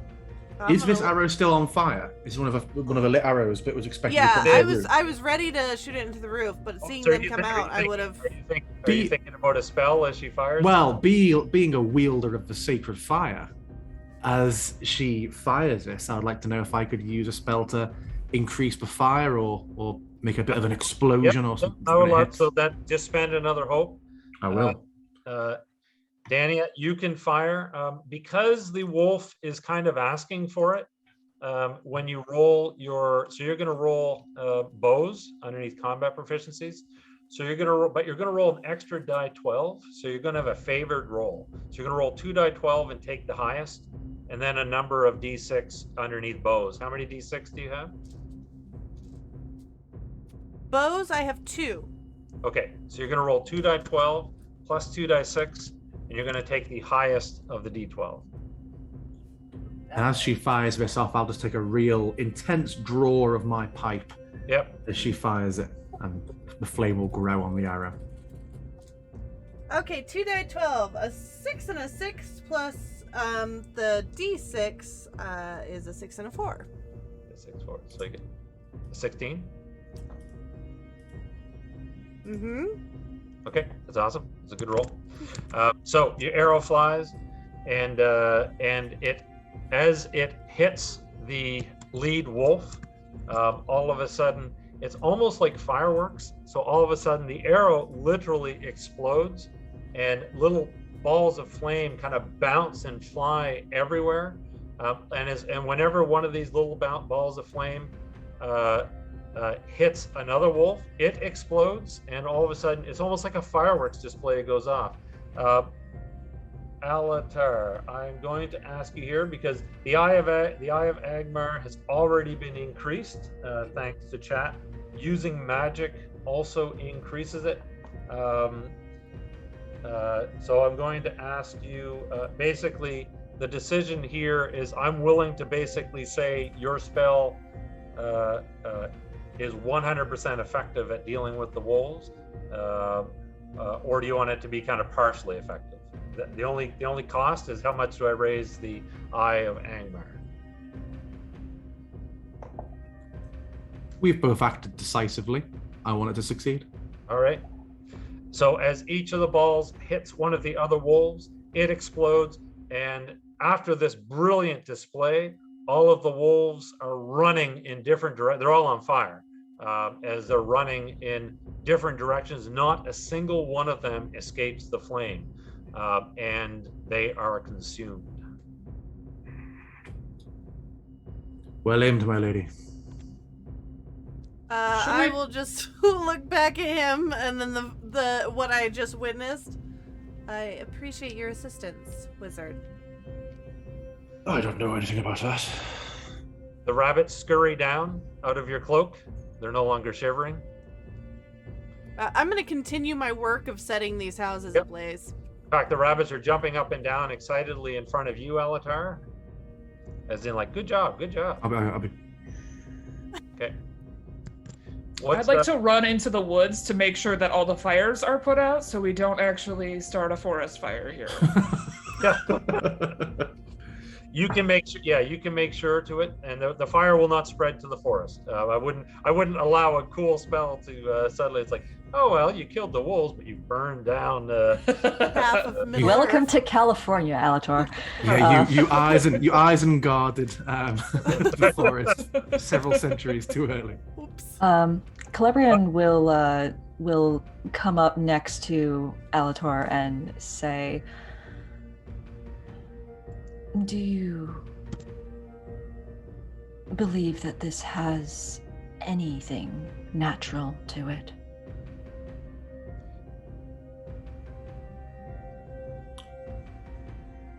Would I know anything, DM? Well, you're thinking about it. So on that note, good question. As you're kind of running around, so Dania and Miriam are seeing to setting the village to the torch. But Fenja, as you're running and just inspecting to make sure that there are no additional flames. Sorry, I need to grab a quick picture here. You actually come upon, so near kind of the edge of the village, you come upon a beast. It's not overly large. I'd say it would be probably the size of maybe the size of a dog. It absolutely isn't a dog. It has a pitchfork stuck in it. It looks like a rat, but it would be a rat maybe 3 feet long, black tail, and just looking at it gives you kind of an ill feeling.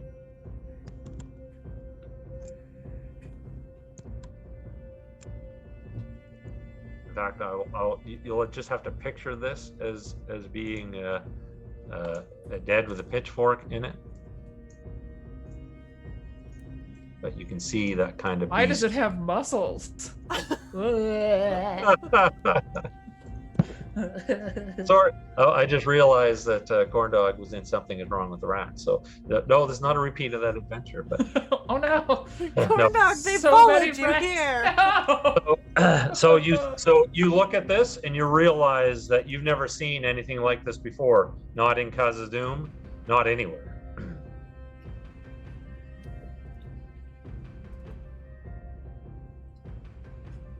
That is disgusting. Do you call out to the others? Fenja, what do your dwarven eyes see? My mustache hairs that are coming in.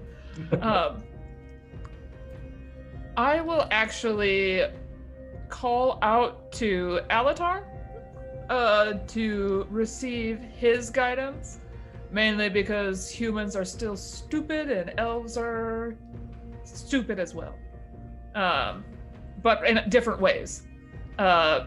But the dwarves still interact with wizards, whereas they do not interact regularly with humans or elves, especially not elves. So Alatar, as you approach, of course, the Dave gave it away. There is no question. You immediately recognize it.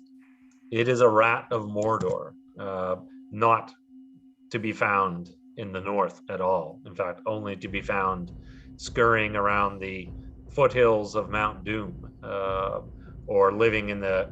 It's funny, a rat infesting an orc-infested fortresses of Mordor.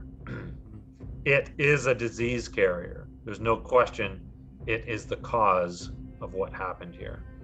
Step clear, Lady Fenja. This is a most odious beast, far from home. Imagine, you know of Mordor, yes? Indeed. And the orcs that live there, in the shadow of Mount Doom. Imagine the filth and the pestilence of that place. And then imagine the filth and pestilence of such a creature that would thrive among such filth. I'll just jab the pipe in the direction of it. This is one such beast, very far away from its home, doubtlessly the cause of this contagion. You see the pitchfork? A villager would have struck at this. Perhaps even the spray from such a wound has been carried back to the village. We should burn this and leave the pitchfork and return back. Looking around, can I see any others? You take a look around, and as you kind of survey the area, you actually see. So on one side of the village is kind of this grassy field. Then there's a road, and then there's another grassy field on the other side. To your horror, you realize you can see the kind of the trails through the grass. Others, you don't see any other bodies, but you're quite certain there were hundreds, and they've passed through Ian Merhad, across the road and into the grasses heading south along the Horwell.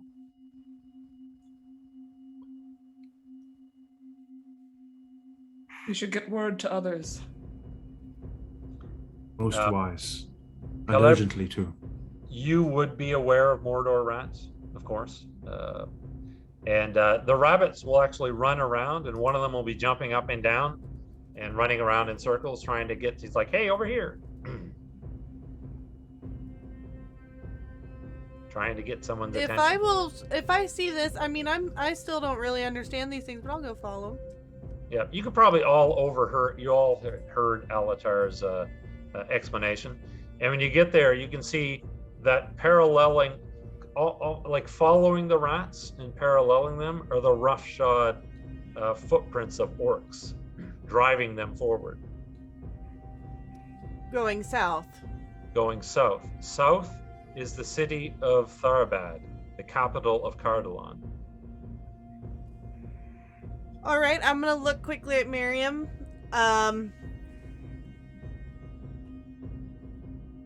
She's like, do we alert the tower, or do we try and stop them before they reach the city? she kind of looks at you and she's like, if they reach Tharbad, hundreds, thousands will die. All right, I will It's run to my. It's at least 2 days to Amansul, the same distance to Tharbad. I will run to my horse and get back up on the saddle, and just kind of yell at the others. I propose that we ride to stop them. There are orcs traveling with those creatures. Celebrian will hold up a hand and go to where the rabbits are jumping. Yep. Yeah, so they were basically the rabbits had pointed out to where the orcs tracks are. Clearly the orcs were herding the rats in front of them. Mhm. It is extremely unlikely that Ian Merhad was anything more than a chance encounter, an unfortunate crossroads. But south, so Cardalon is so Tharbad. It's ruled by merchant princes. So when they separated from Arthedain, they kind of put in a merchant council, called themselves princes. It's a big trade hub and port. In fact, if you're sailing south, you'll sail out of Tharbad. So it's so that if the plague reaches there, it could be carried south to Gondor. It could be carried to the Grey Havens. Could be carried anywhere. She's going to look at the rabbits and say, "How quickly can you bring us there? Or," and glancing around, "or bring one of us as a messenger to Amansul?" They'll both kind of like jump up and down and kind of give a little salute, and but they will say, one of them, you can probably understand them, whereas the others don't. The others just hear a rabbit. I don't even know what a rabbit sounds like. Very loud, apparently. Yeah, that's right. So whatever it sounds like, they will say, we'll run fast and overtake the orcs. But will anybody on the other end be able to comprehend your message? Oh, well, that's why the rabbits are saying, we can lead you to the orcs. We can overtake them. Then you can kill them. There are a great many of them, from the signs we can see. You estimate, and I didn't tell you the number, but you would estimate that maybe it's not perhaps an insurmountable amount. There's be about 100. There's like a lot of rats. The orcs themselves, you would estimate their number to be maybe a dozen. Okay. Yeah. I'll still say the same words because they sound portentous. Yeah. The Amansul will not understand the rats. The rabbits. The rabbits can move at speed, a lot faster on their own. But if you want them to guide you south, they're fairly confident they can run down the orcs. But they'll be very honest. They're like, but when we get to the orcs, it's over. You're going to have to deal with it. There's nothing we can do. We're just rabbits. Fine rabbits indeed. I will defer to what you wish to do, my ladies. Dania is up in this saddle looking ready to ride.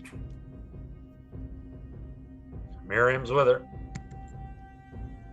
Dozen orcs and 100 rats? Sounds like an easy win. Very well.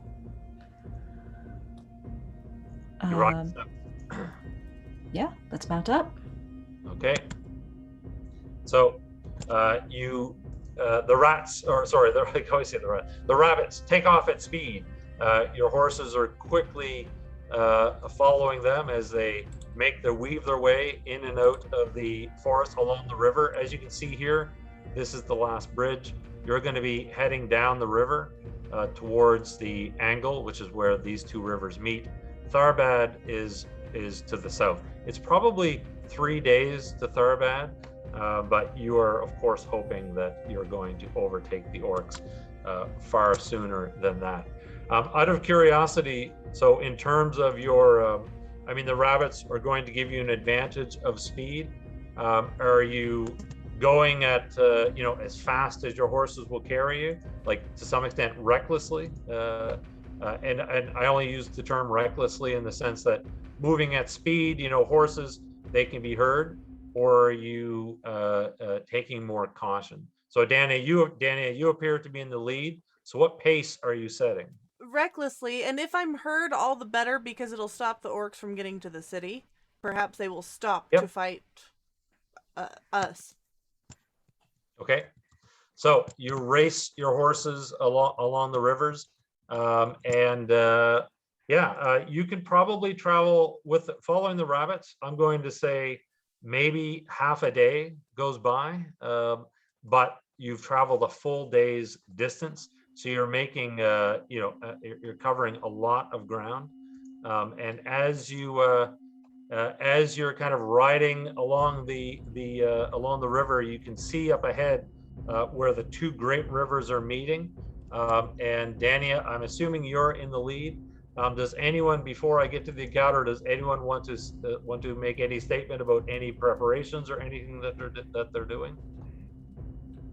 Once the tracks get like a little bit more recent, like less brush and stuff is on top of them, just gonna have my axes like sitting in my hands, so riding even more uncomfortably on my pony, but just getting ready to potentially jump off the horse and start wielding some axes. So here's what I'd like, since Dania is leading. Oh, actually, you know what? Who has the, so underneath your skills, there's a skill called travel. Who would have the highest travel skill? I have 3. I have 1. I have 2. Sorry, who had 3? I did. And okay. So I'm going to have you make the travel roll. But because you have the rabbits, you are advantaged, or you're favored. So the D12 that you roll, you're going to roll 2 and take the highest, and then you're going to roll the number of D6 equal to the points that you have. You want to roll that, Corndog, or do you want me to? Either way is okay with me. All right, I'm gonna make a roll. This is so many dice. Okay, that is a 10 on the D12s and a total of 10 on the D6s. Oh, nice, a 20. That's an amazing roll. So essentially, with the rabbits in the lead, as you approach as you're following the river and you're approaching where the rivers meet, there is, despite your haste, there's no ambush. The orcs don't see you coming. In fact, you're taken by surprise. You will see that you can actually see the black kind of mass of the rats as they're being rushed, as they're being kind of herded down the river. Most of the orcs, with your horses kind of charging out of the trees, most of them, they're actually probably goblins more so than orcs. They will actually turn in an effort to get, all of a sudden they're kind of surprised. They'll turn in an effort to kind of put up a barrier or to engage you. Meanwhile, one single orc who is herding the rats continues to make the push for some falls which are in the distance. I'll actually, since you actually managed to surprise him, I will show you the lead orc as well. So along the river, delightful looking fellow. So Sregbesh, he is actually wearing the head. So basically, he has the head of one of these rats. He's wearing it as kind of a helmet, and he's driving the rat pack forward, while the other goblins will turn around with their arrows and will engage. So we will actually have a combat. Combat is pretty swift in this, but one of the great things about combat in this is that there is no initiative. Characters go first. So there are 6 goblins with bows. If you have a bow or a ranged weapon, so how this works is that essentially the first round of combat is basically at range. So if you have a ranged weapon, you just go. So feel free to fire. If you do not have a ranged weapon, then you basically don't act. You close the distance, although you could do something else. So might as well start with Dania. You seem to have a bow. Yeah, so I'm actually going to yell to Miriam and just point to the one that's actually closer and stopping to turn to us, and I am going to pursue the one that is pushing further away.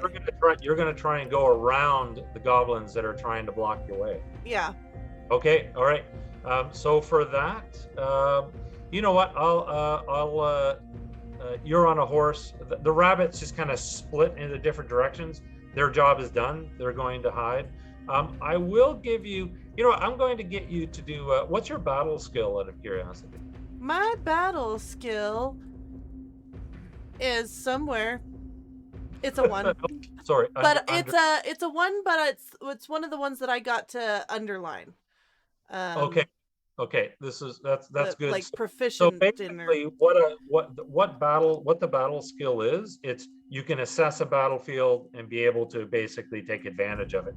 So what you want to do is have Miriam create kind of a interference, and you're going to look for an opening and get through. So I am going to ask you to make a battle skill roll.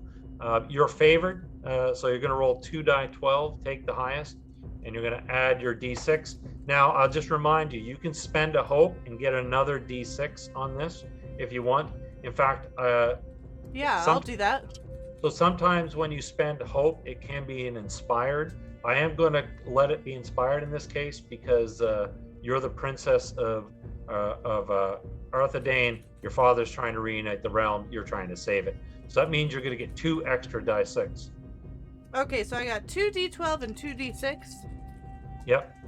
Okay, so the highest of the d12 is an 11. Thank God, because the other one was a 1. Okay, so 11 is the Eye of Sauron. So you don't want that. That effectively counts as 0. Just a reminder, Never mind. A 12 is an amazing success, and 11 is the Eye of Sauron. I hate everything. It's the opposite. I'm sorry. So you got to. Yeah. So what did you get in total? My 2d6s, they were 3s each, so 6 total. Okay, so you should have rolled 3 die 6 in total. Oh. Yeah. A 5, so 11. Yeah. Okay. So you ride around. I'm going to say you get around them, but Sregbesh is still got some distance on you. So you're trying to ride him down. I'll say the goblins are no longer a threat, but it took you a bit longer. So Sregbesh still has a lead, and he's cracking his whip, pushing the rats forward. Okay. We'll just go in overlay order clockwise. So Celebrian, what would you like to do as these goblins ready their arrows or let them loose in your direction? I would like to pull out my bow and attempt a really long shot over them at at Sregbesh. Okay, all right, interesting. Can I try and guide that arrow a bit, Dia? Yeah, absolutely, yeah. Oh, one of the things I should remind you is that when you roll dice, if you get a 6, that can be a special success. So just keep track of how many 6s you roll. Essentially what it does is it adds to the damage that you do, but you still have to exceed your target number. So here's the so how are you, can you explain how you're guiding the arrow? Is it basically with magic? Is that what you're doing? Yeah, with the wind. I imagine Celebrian is a good enough archer, but she doesn't need me to fix her shot, but I will create in a moment just sort of a slight adjustment of my staff. Just as she's getting ready to fire, I'll gently make a bit of a more favorable wind condition for her. Very nice. That's awesome. So I'll tick off another hope. Celebrian, roll your die. You're going to be favored. So 2 die 12. Take the highest. Roll the number of die 6 equal to your bows. And I'm going to give you an extra. I'm going to give you an extra 2 die 6 for Alatar's aid. All right. Well, that will definitely help because that was a 4 on the d12, and then that is a total of 10 on all the d6s, so 14 total. A 14 total.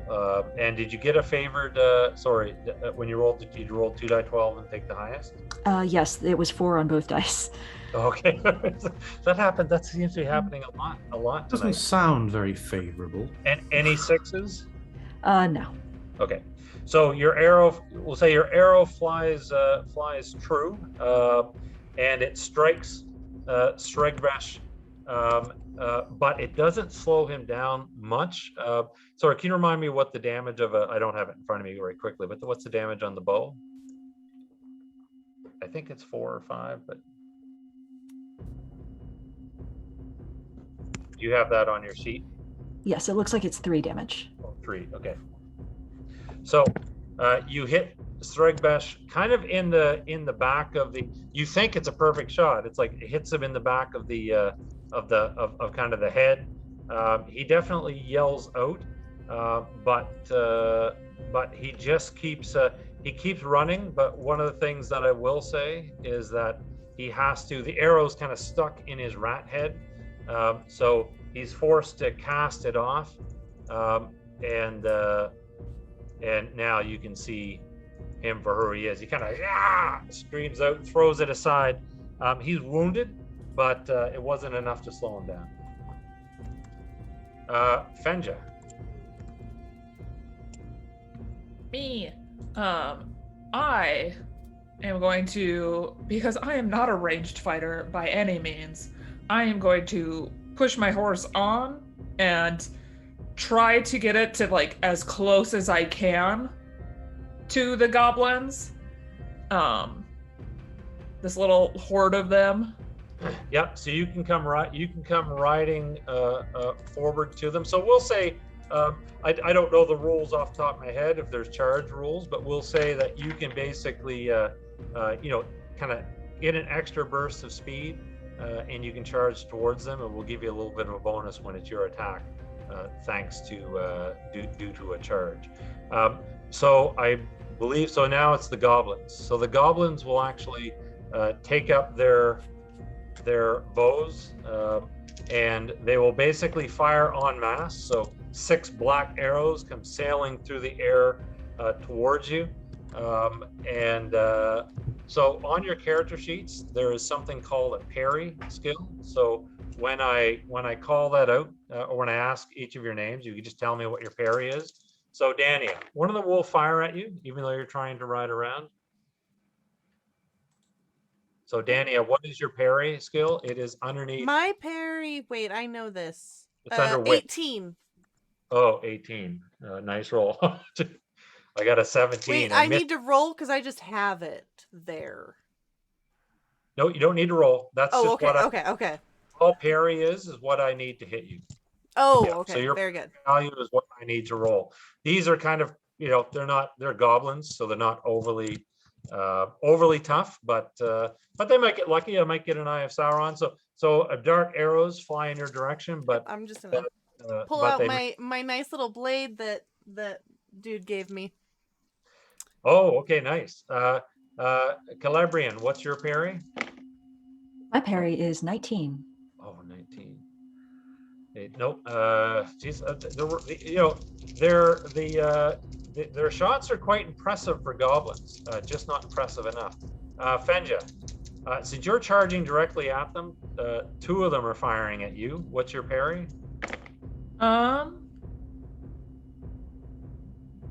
It's 14, but I have my bracers. Yeah, that's right. So to it's deflect arrows. So I rolled a 9. So arrows come flying directly at you, and essentially, so you basically have your arms up and you're just like chopping them in half as they come flying towards you. Is that kind of the visual? Is that how you picture it working?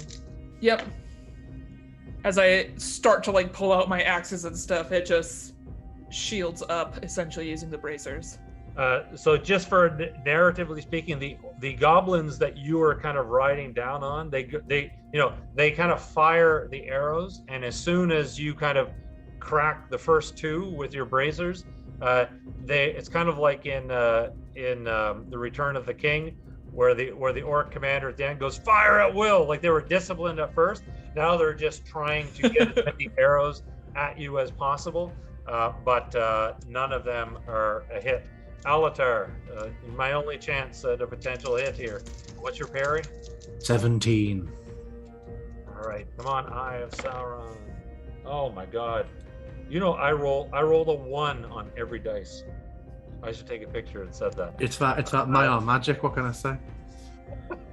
The goblin, he brings up the arrow and the string lets loose for a second, and the arrow flies back and hits him in the eye or something.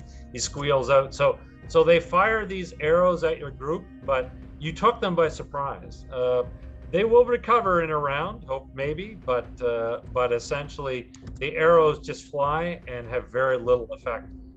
And 2 goblins in particular are now extremely terrified as Fenja is riding down upon them. So we'll start with you, Fenja, on this. Again, there's no particular order here. But there are things called battle stances. So you're definitely on the aggressive stance, Fenja. So that means you're going to get an extra die 6 on everything that you do. I'm assuming you're going to axe one of these goblins. Oh yeah, I'm gonna try to have my horse run some of them down and axe. Oh, nice. The ones I can reach. Yep. So here's what laughing gleefully as I do so, as someone who despises goblins more than they do elves. So you're favored because you're on a horse and you've set yourself up for a charge. So I'll give you that 2 die 12 and take the highest. Okay. Plus your extra die from the from the charge. A 12 plus 2 plus 3 plus 2. Did you roll a 12 on the die 12? I did. That's a Gandalf. So that's a special success. So yeah, you essentially ride in. Sorry, how many did you get? Any 6s? No, a 3, a 2, and a 2. Yeah. So 7, because that's how math works. Plus 12 is 19. Yeah, it doesn't matter. You roll the Gandalf, so it doesn't matter what you roll. Hell It's yeah. automatic success. Describe to me. So in this case, describe to me what you do to the 2 goblins. I'll just let you have it because of the Gandalf. As the horse is riding in, she initially intended to kind of roll off the horse and dive on top of these. However, her foot got stuck in the holster, so she is currently sideways on the horse, just chopping at goblins as her foot is stuck. And just living for this moment. She is very jovial in the slaying of goblins. So one goblin gets chopped with your axe. The other gets hit by the horse, and they go sprawling. I guess we'll jump to Alatar, since he was kind of passively assisted last time. Unless you want to hold and do the same thing this round. I will. Yes, I'll wait for an arrow to be How fired. much hope Whatever. do you have? I have such little hope. I have remaining 12 hope. That's more than I have to start with. Okay. Celebrian, it's your go. Yeah. Going to try to actually ride up to this little band of such little insignificant goblin archers and see if I can do a sweep by with my sword. Oh, okay, nice. So kind of a ride by. Yeah. Got one down. Yep. So go ahead. Make your attack roll with swords. Mm-hmm. No favor or anything like that? I'm going to give you guys favor. So essentially in this, the trap, there was a potential for an ambush where the goblins would have gotten a favor, but you kind of surprised them thanks to a variety of different things. I will give you favor just because you're mounted and they're taken aback. The favor will end in a couple of rounds, but for now, you have that advantage. All right. So, oh no, that is an 11 on the D12. So all that means, sorry, what was the other D12? The other D12 was a 10. Yeah, that's fine. So it's favored, so don't worry about the 11. You're going to take the best one, right? But Cool. normally what happens if you roll an 11, it just means that it's equal to 0. Okay. Yeah. In that case, that is a 16 total. Okay. And I believe that is that would be enough to hit. So the damage on your sword, any six? Is a 5. Yeah. Any sixes? Yes, that's a 6 on the d6. Yep. So what happens when you roll a 6? There's a couple of different options, but in this case, we'll just say you get to add your strength to the damage. So whatever your strength value is, you get to add that to the damage of the sword. Okay, that is a 4 strength. Is that also a piercing blow? Oh, it is. You're right. Yes, that's right. So that means that I have to make I'll have to make a roll, or essentially the goblin is instantly slain, regardless of how much health it has. So what is the injury value of your sword? There should be a thing called injury there. The injury value one-handed is 16. I have to roll a 16 or higher. I rolled exactly 10 lower than that. So it doesn't matter how much damage you do. The goblin is cut down and you ride through. 3 goblins remaining. Dania. Yes. As you're riding after Sregbesh, I'm just gonna, as you can see here on the screen. So do you see these kind of falls? So basically, he's trying to get to the edge of the falls with the rat horde as you're running him down. What would you like to do? I mean, is there any chance of me overtaking him? Yeah, I would give you. So this round, essentially. If not, I will shoot an arrow into the flank of his mount. He's actually running on foot, so you're going quite a bit. You are going faster than him. There's no question you can run him down. Okay. But being an orc, he's he's tireless, relentless. I mean, he runs at speed. But so I'll give you 2 choices. One, you can fire the arrow, or if you want to run him down, I would probably ask you to make either. It's your choice. Either a travel roll or a hunting roll. So hunting is under. They're the same for me. Yep. Okay. Whichever you prefer. Yep. So it doesn't really matter. So roll. Pick your hunting. So we'll do a hunting thing. Okay. Instead of hunting boar, you're hunting a goblin. Yeah. Okay, so just 1d12, and I just have a 1. Yeah, so you're gonna roll 1d12, and you're gonna roll your die 6 unless you want to spend hope. And I mentioned before, Dan, about using my spell to empower something that was happening near here, but then Celebrian went with a melee attack. Can I affect from this far away? This may be like the increase in the speed. There's no rules. You're a wizard. You can do whatever you wish. So how would you just have to, just how you describe it just has to seem reasonable.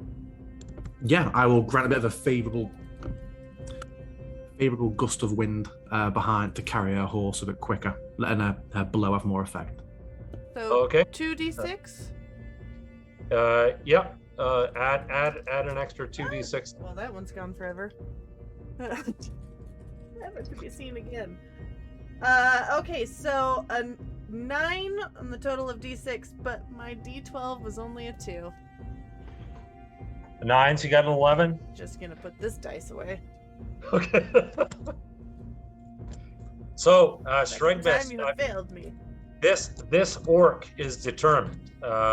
He is, you kind of ride him down, and then he kind of dives to the side and kind of jumps. He'll kind of leap off of a low cliff, landing to the next plateau below. The rats just swarm down the sides of the cliff. They're going before him, and he just kind of he gives out a yelp like a "Rah!" but he's still ahead of you, and still making at speed. So on the next round, I think so. I think I've gotten everyone, but the goblin archers. One of them will fire at you, Alatar. You don't need to give me your parries anymore. I wrote those down. Let's see, what is that? Sorry, Alatar. Let's make sure I got it down right. Did you say yours was 16? 17. Oh, I missed you. Oh, 17. Missed you by one. Again, these arrows, in many cases, these arrows are coming incredibly close, but they're just not finding their mark. Celebrian. The goblins the goblin, when they fire at you, the goblin almost has to, it's almost like he's squinting against a bright light. He just kind of raises his bow and tries to fire as you pass. Oh my God, that's a one on the So and because of the kind of the brightness of your inner being, you're not actually glowing to anyone else, but to the goblin, you are. He just kind of fires the arrow almost directly up into the air, and completely misses. Fenja, the last goblin, is about to fire upon you when Miriam runs it through with her sword, and it goes flailing to one side. So this leaves Sregbesh. As he's racing ahead of you, Dania, you'll note he'll bark out some orders in Orcish, and to your surprise, several of the Mordor rats turn, and so a Mordor rat can leap about 6 or 7 feet into the air. So almost like picture a rat combined with a flea, and that's how they move. They kind of just do these leaps, great leaps in your direction. And several of them will try and essentially unhorse you by leaping into you. So I'll make a roll here just to see if it's possible that they hit. Oh, that's weird. A Mordor rat is a little bit more skilled than a goblin. So it really doesn't matter what I rolled, because I rolled the Eye of Sauron, and for a minion of Mordor, the Eye of Sauron means that they are successful regardless of essentially what they rolled. So you're going to take, so how instead of hit points, it's endurance. So endurance is a bit like a pool that's a buffer, and it regenerates. You're not really hurt yet, because your endurance kind of regenerates after a rest, but you will take 6 endurance damage from the rat as it lands on you and kind of slams into you and bites into your shoulder. I will require you to make. It's funny, there is no horsemanship skill here, but athletics. Yeah, athletics. I will require you to make an athletics roll to stay on your horse. Okay, this is one I have favored. So does that mean I roll 2? You roll 2 die 12 and take the highest. Yeah. Okay.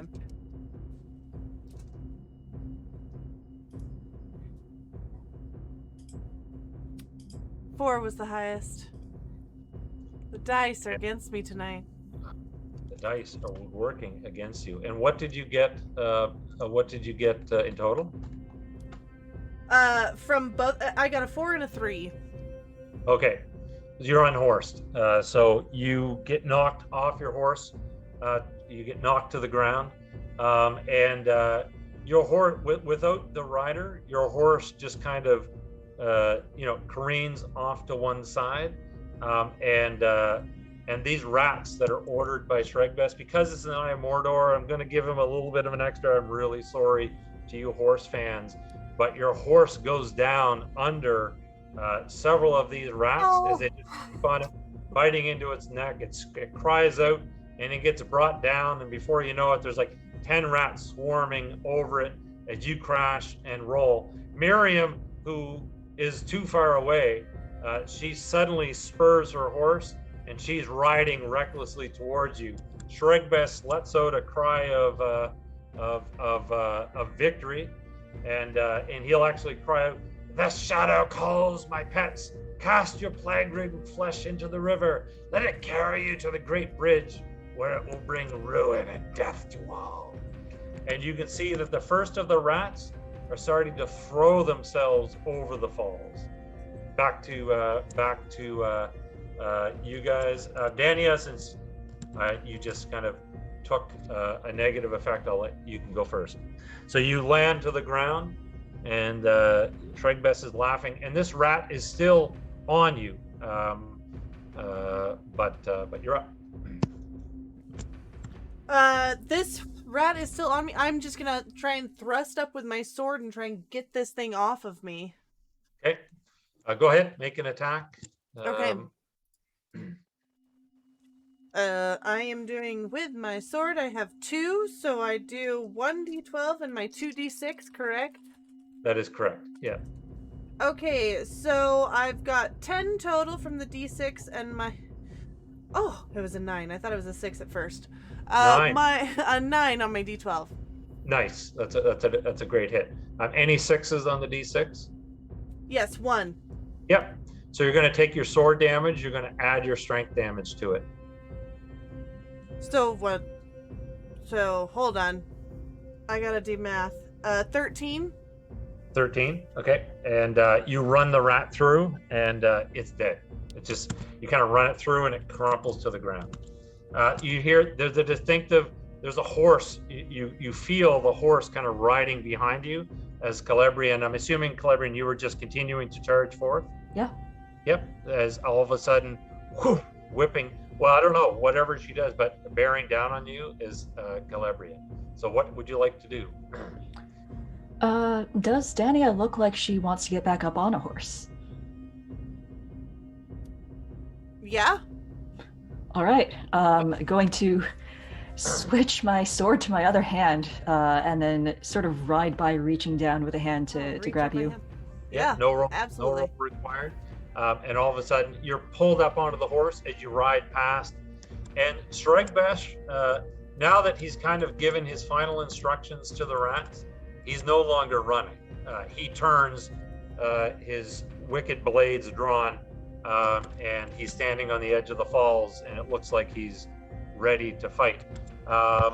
Alatar, you see Celebrian has pulled Dania up onto the horse, and they are now bearing down on Sregbesh, while the rats are just running around him and throwing themselves off the falls.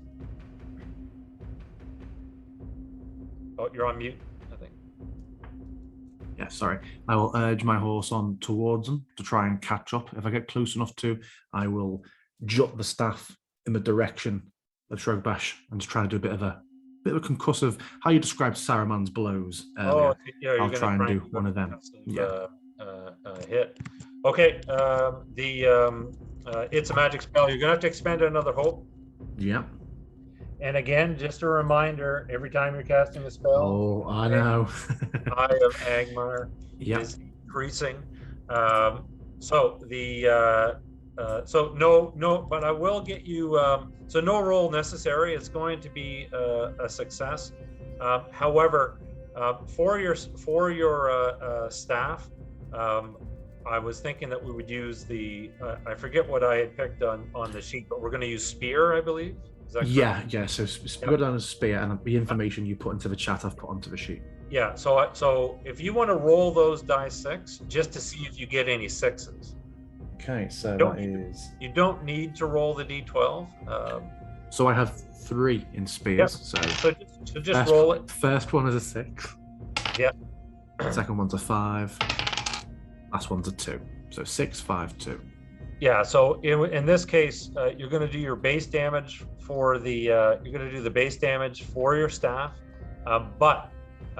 You can. I'll let it be your choice. I don't think strength makes sense in this case, but add your heart or your wits, whichever is higher. My heart is 14. So a total of 14 damage? My heart value itself is 14. So wizard stat damage is 5, so 19 total. Okay.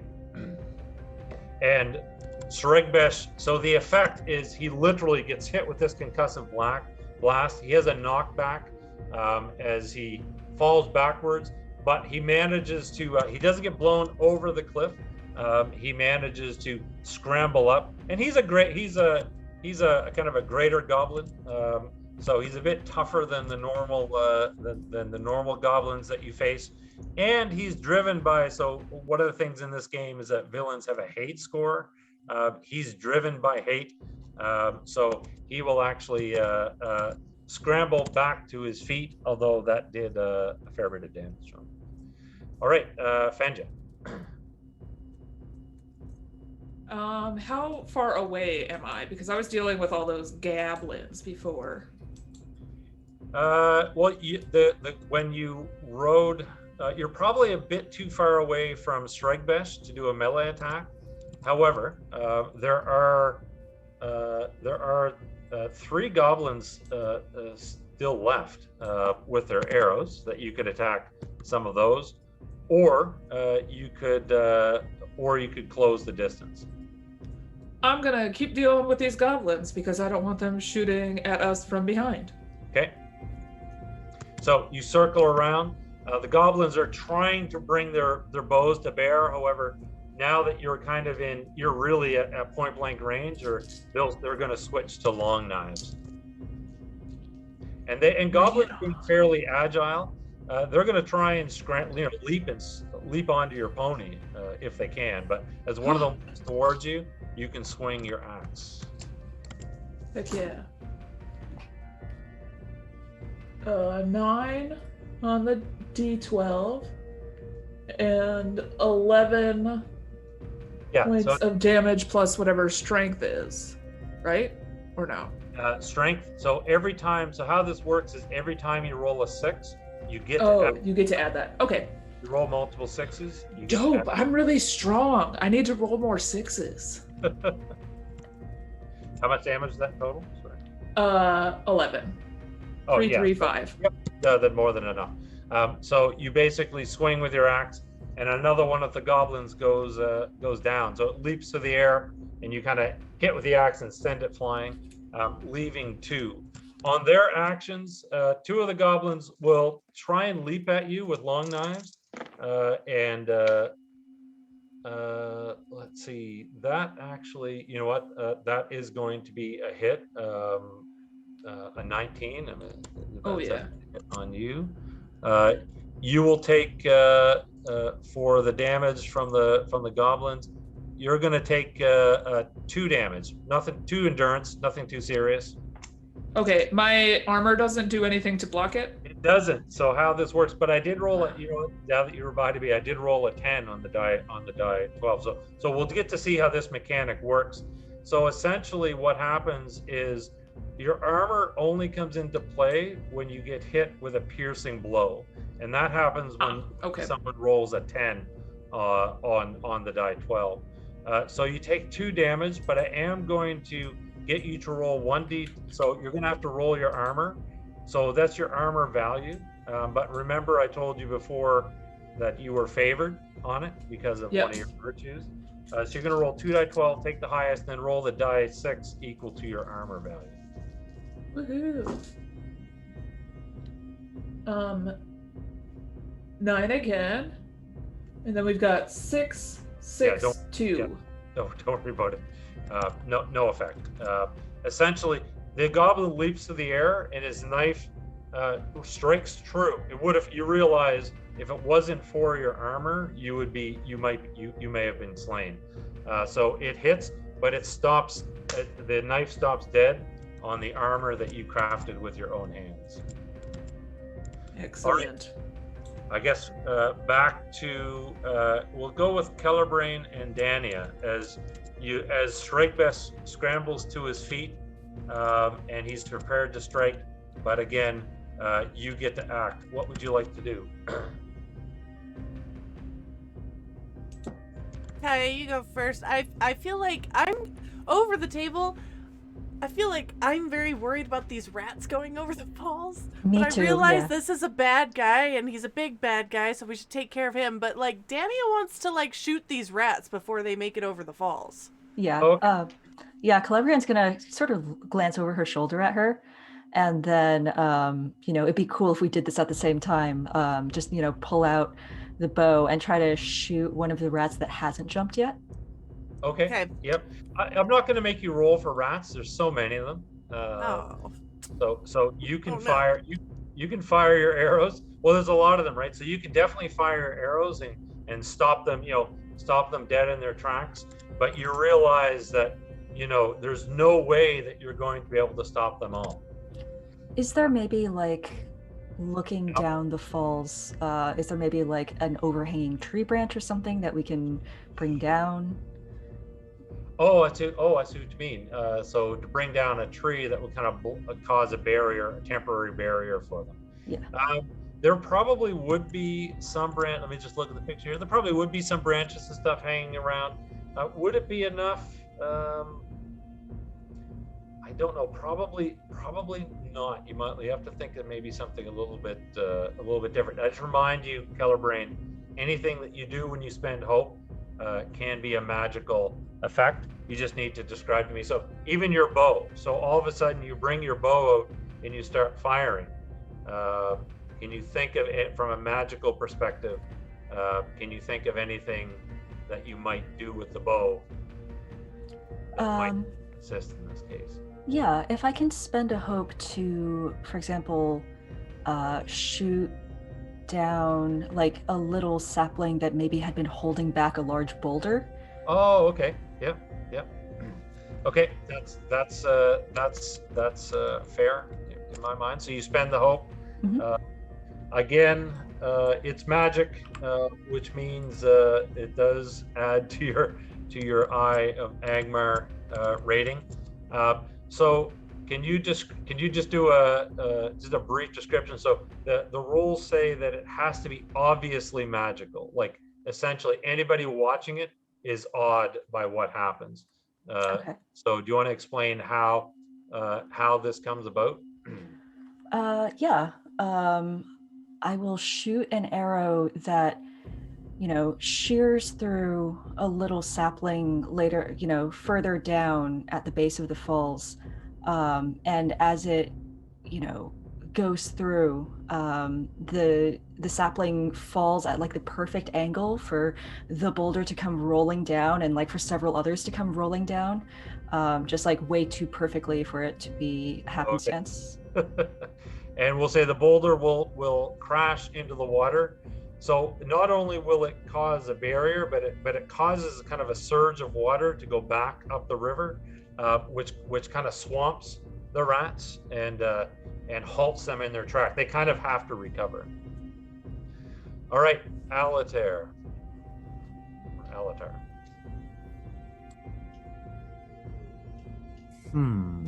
How many do we have left? We just have. We'll say the boulder crushed a number of them, but there's still like 20 or 30 left. They're a bit waterlogged. They're scrambling in the water, trying to scramble up on the rocks to regain their footing, but they're still alive. I will just, for one, do something mundane, and I will swing my staff at one, and try and kibosh one. So go ahead. You can make your roll on that. Look, I've lost my PDF. There we go. So. And no magical effect on this one? No. Okay, so.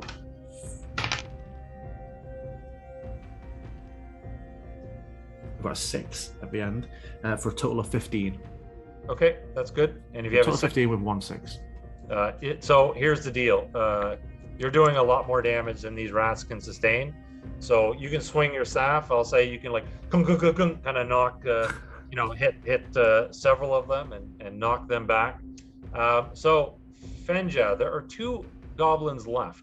One of them is actually on your pony with you, trying to. So the dagger went through your cloak. It's kind of stuck on your armor, and he's like trying to get it to go through, but he's not being overly successful at the moment. I would like to headbutt this son of a bitch. Okay. Because I am a dwarf and we are very good at headbutting people.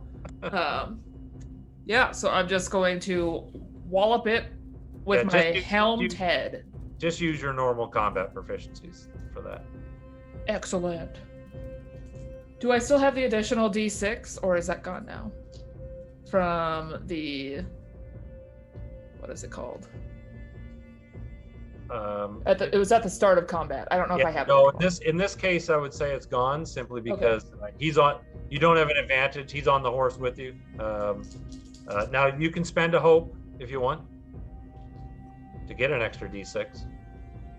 Now, mind you, hope that you're spending will not necessarily add to the, because it's not magical, right? So you can spend hope. It's not going to add to the Eye of Angmar. I'm adding it up with them because they're doing magic.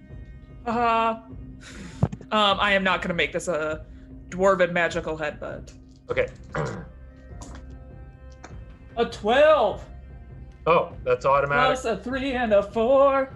This is a goblin. You can just describe whatever you want happens.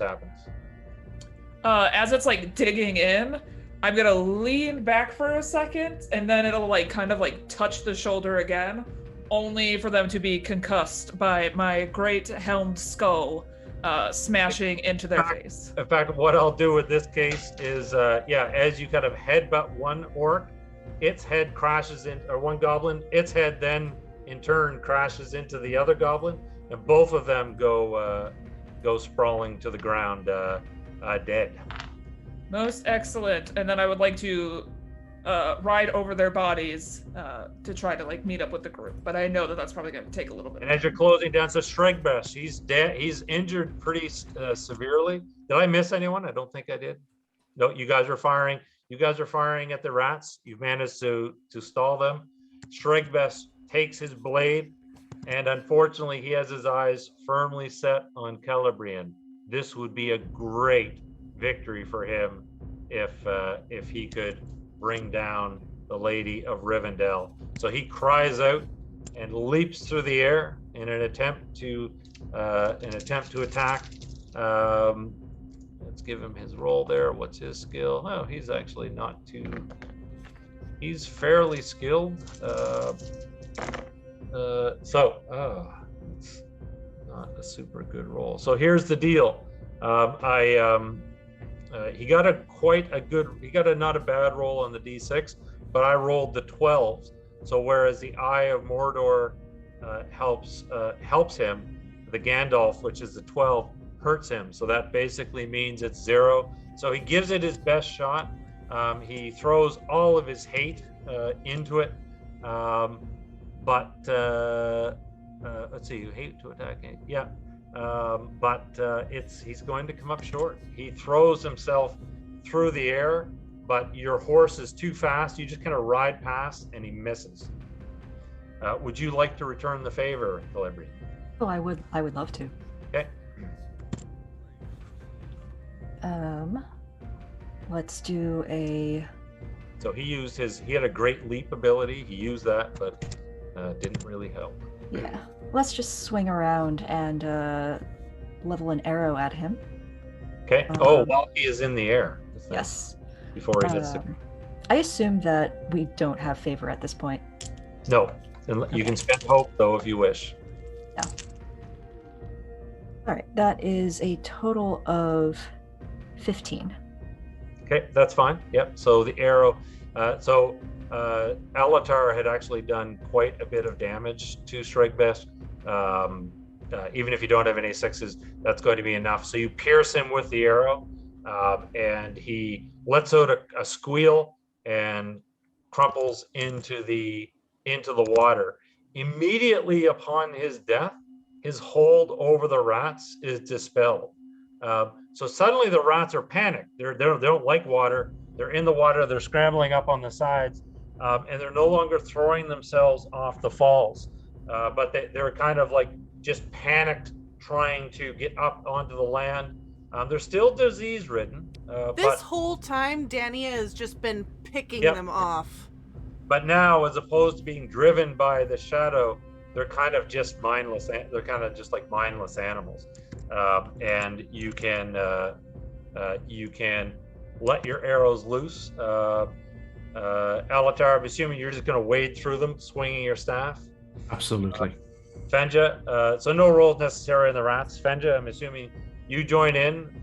Miriam. Yeah, I'll hop down and just start slashing at things. Ratsui, essentially. Yep. But with a mask over my face because of plague. Yep. And before long, the rats of Mordor all lie slain along the river. However, some of them managed to get over the falls. Not many, but a few at the beginning. Dania, you realize that Tharbad is but a few days south with the rabbits. And by the way, the rabbits have now reappeared. They were hiding. They're now jumping up and down in excitement at your victory. You realize that Tharbad is 3 days south normally, a day and a half with the rabbits. And it crosses your mind. Essentially, the thought as Miriam comes up on your side, you realize that a couple of rats. Can you risk it, or do you need to continue riding to the city of the merchant princes? And that's where we'll. Oh, sorry. Go ahead. Did you give me your final? I mean, obviously we won't be riding there tonight, but that's where Dania wants to go. And that's where we will end our kind of prologue, initial session. I didn't get just so you guys would have known when that 10,000 bits came in, if that had been for my villain, there would have been a Nazgul waiting here at the falls. So you managed to avoid that. But in chat, if you want to see a Nazgul, Dev, don't listen. And next time. Okay. Thanks a lot so much, chat, for joining in. It was fun. Thank you, cast. I mean, I'm always humbled by the great cast here at TPK.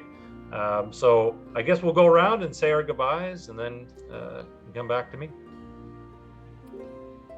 I will start. Hi, I'm Lukalock. You can find me on TPK, playing games, running games. Every once in a while I'm over on Nat 20, causing chaos. I also do things like make overlays and other streaming graphic design things.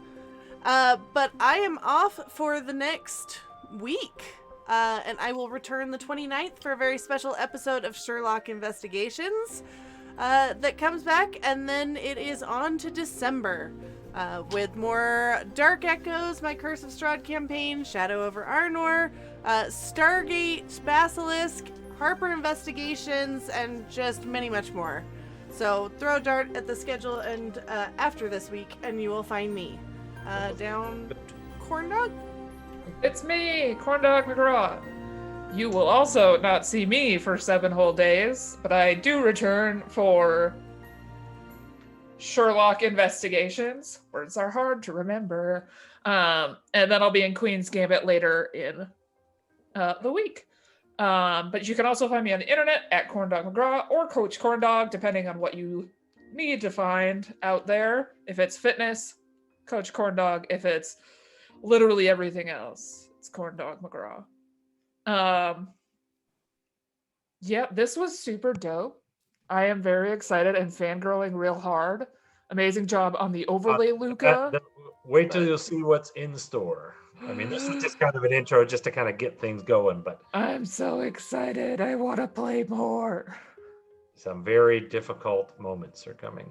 Oh, did I say that aloud? Oh no. Harrison. Hello, I'm Harrison. This was my first ever TPK proper session show.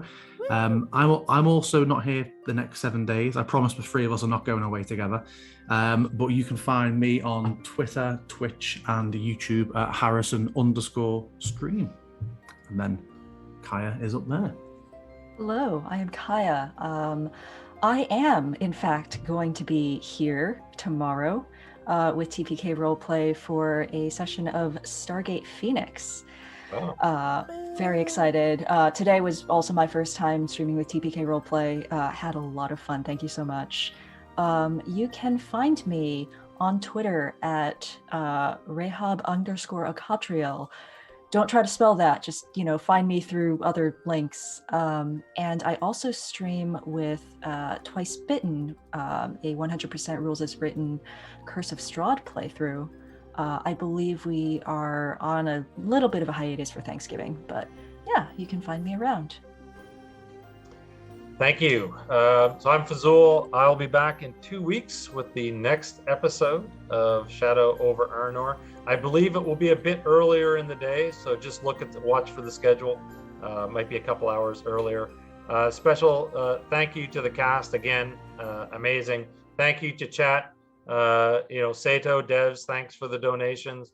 Also, a special shout out to Proper Nerdy for putting together the video, and of course, our lady Celebrian for doing the opening monologue and voice work. So thank you a lot, Kaiya, for that. That was amazing. I really enjoyed listening to it.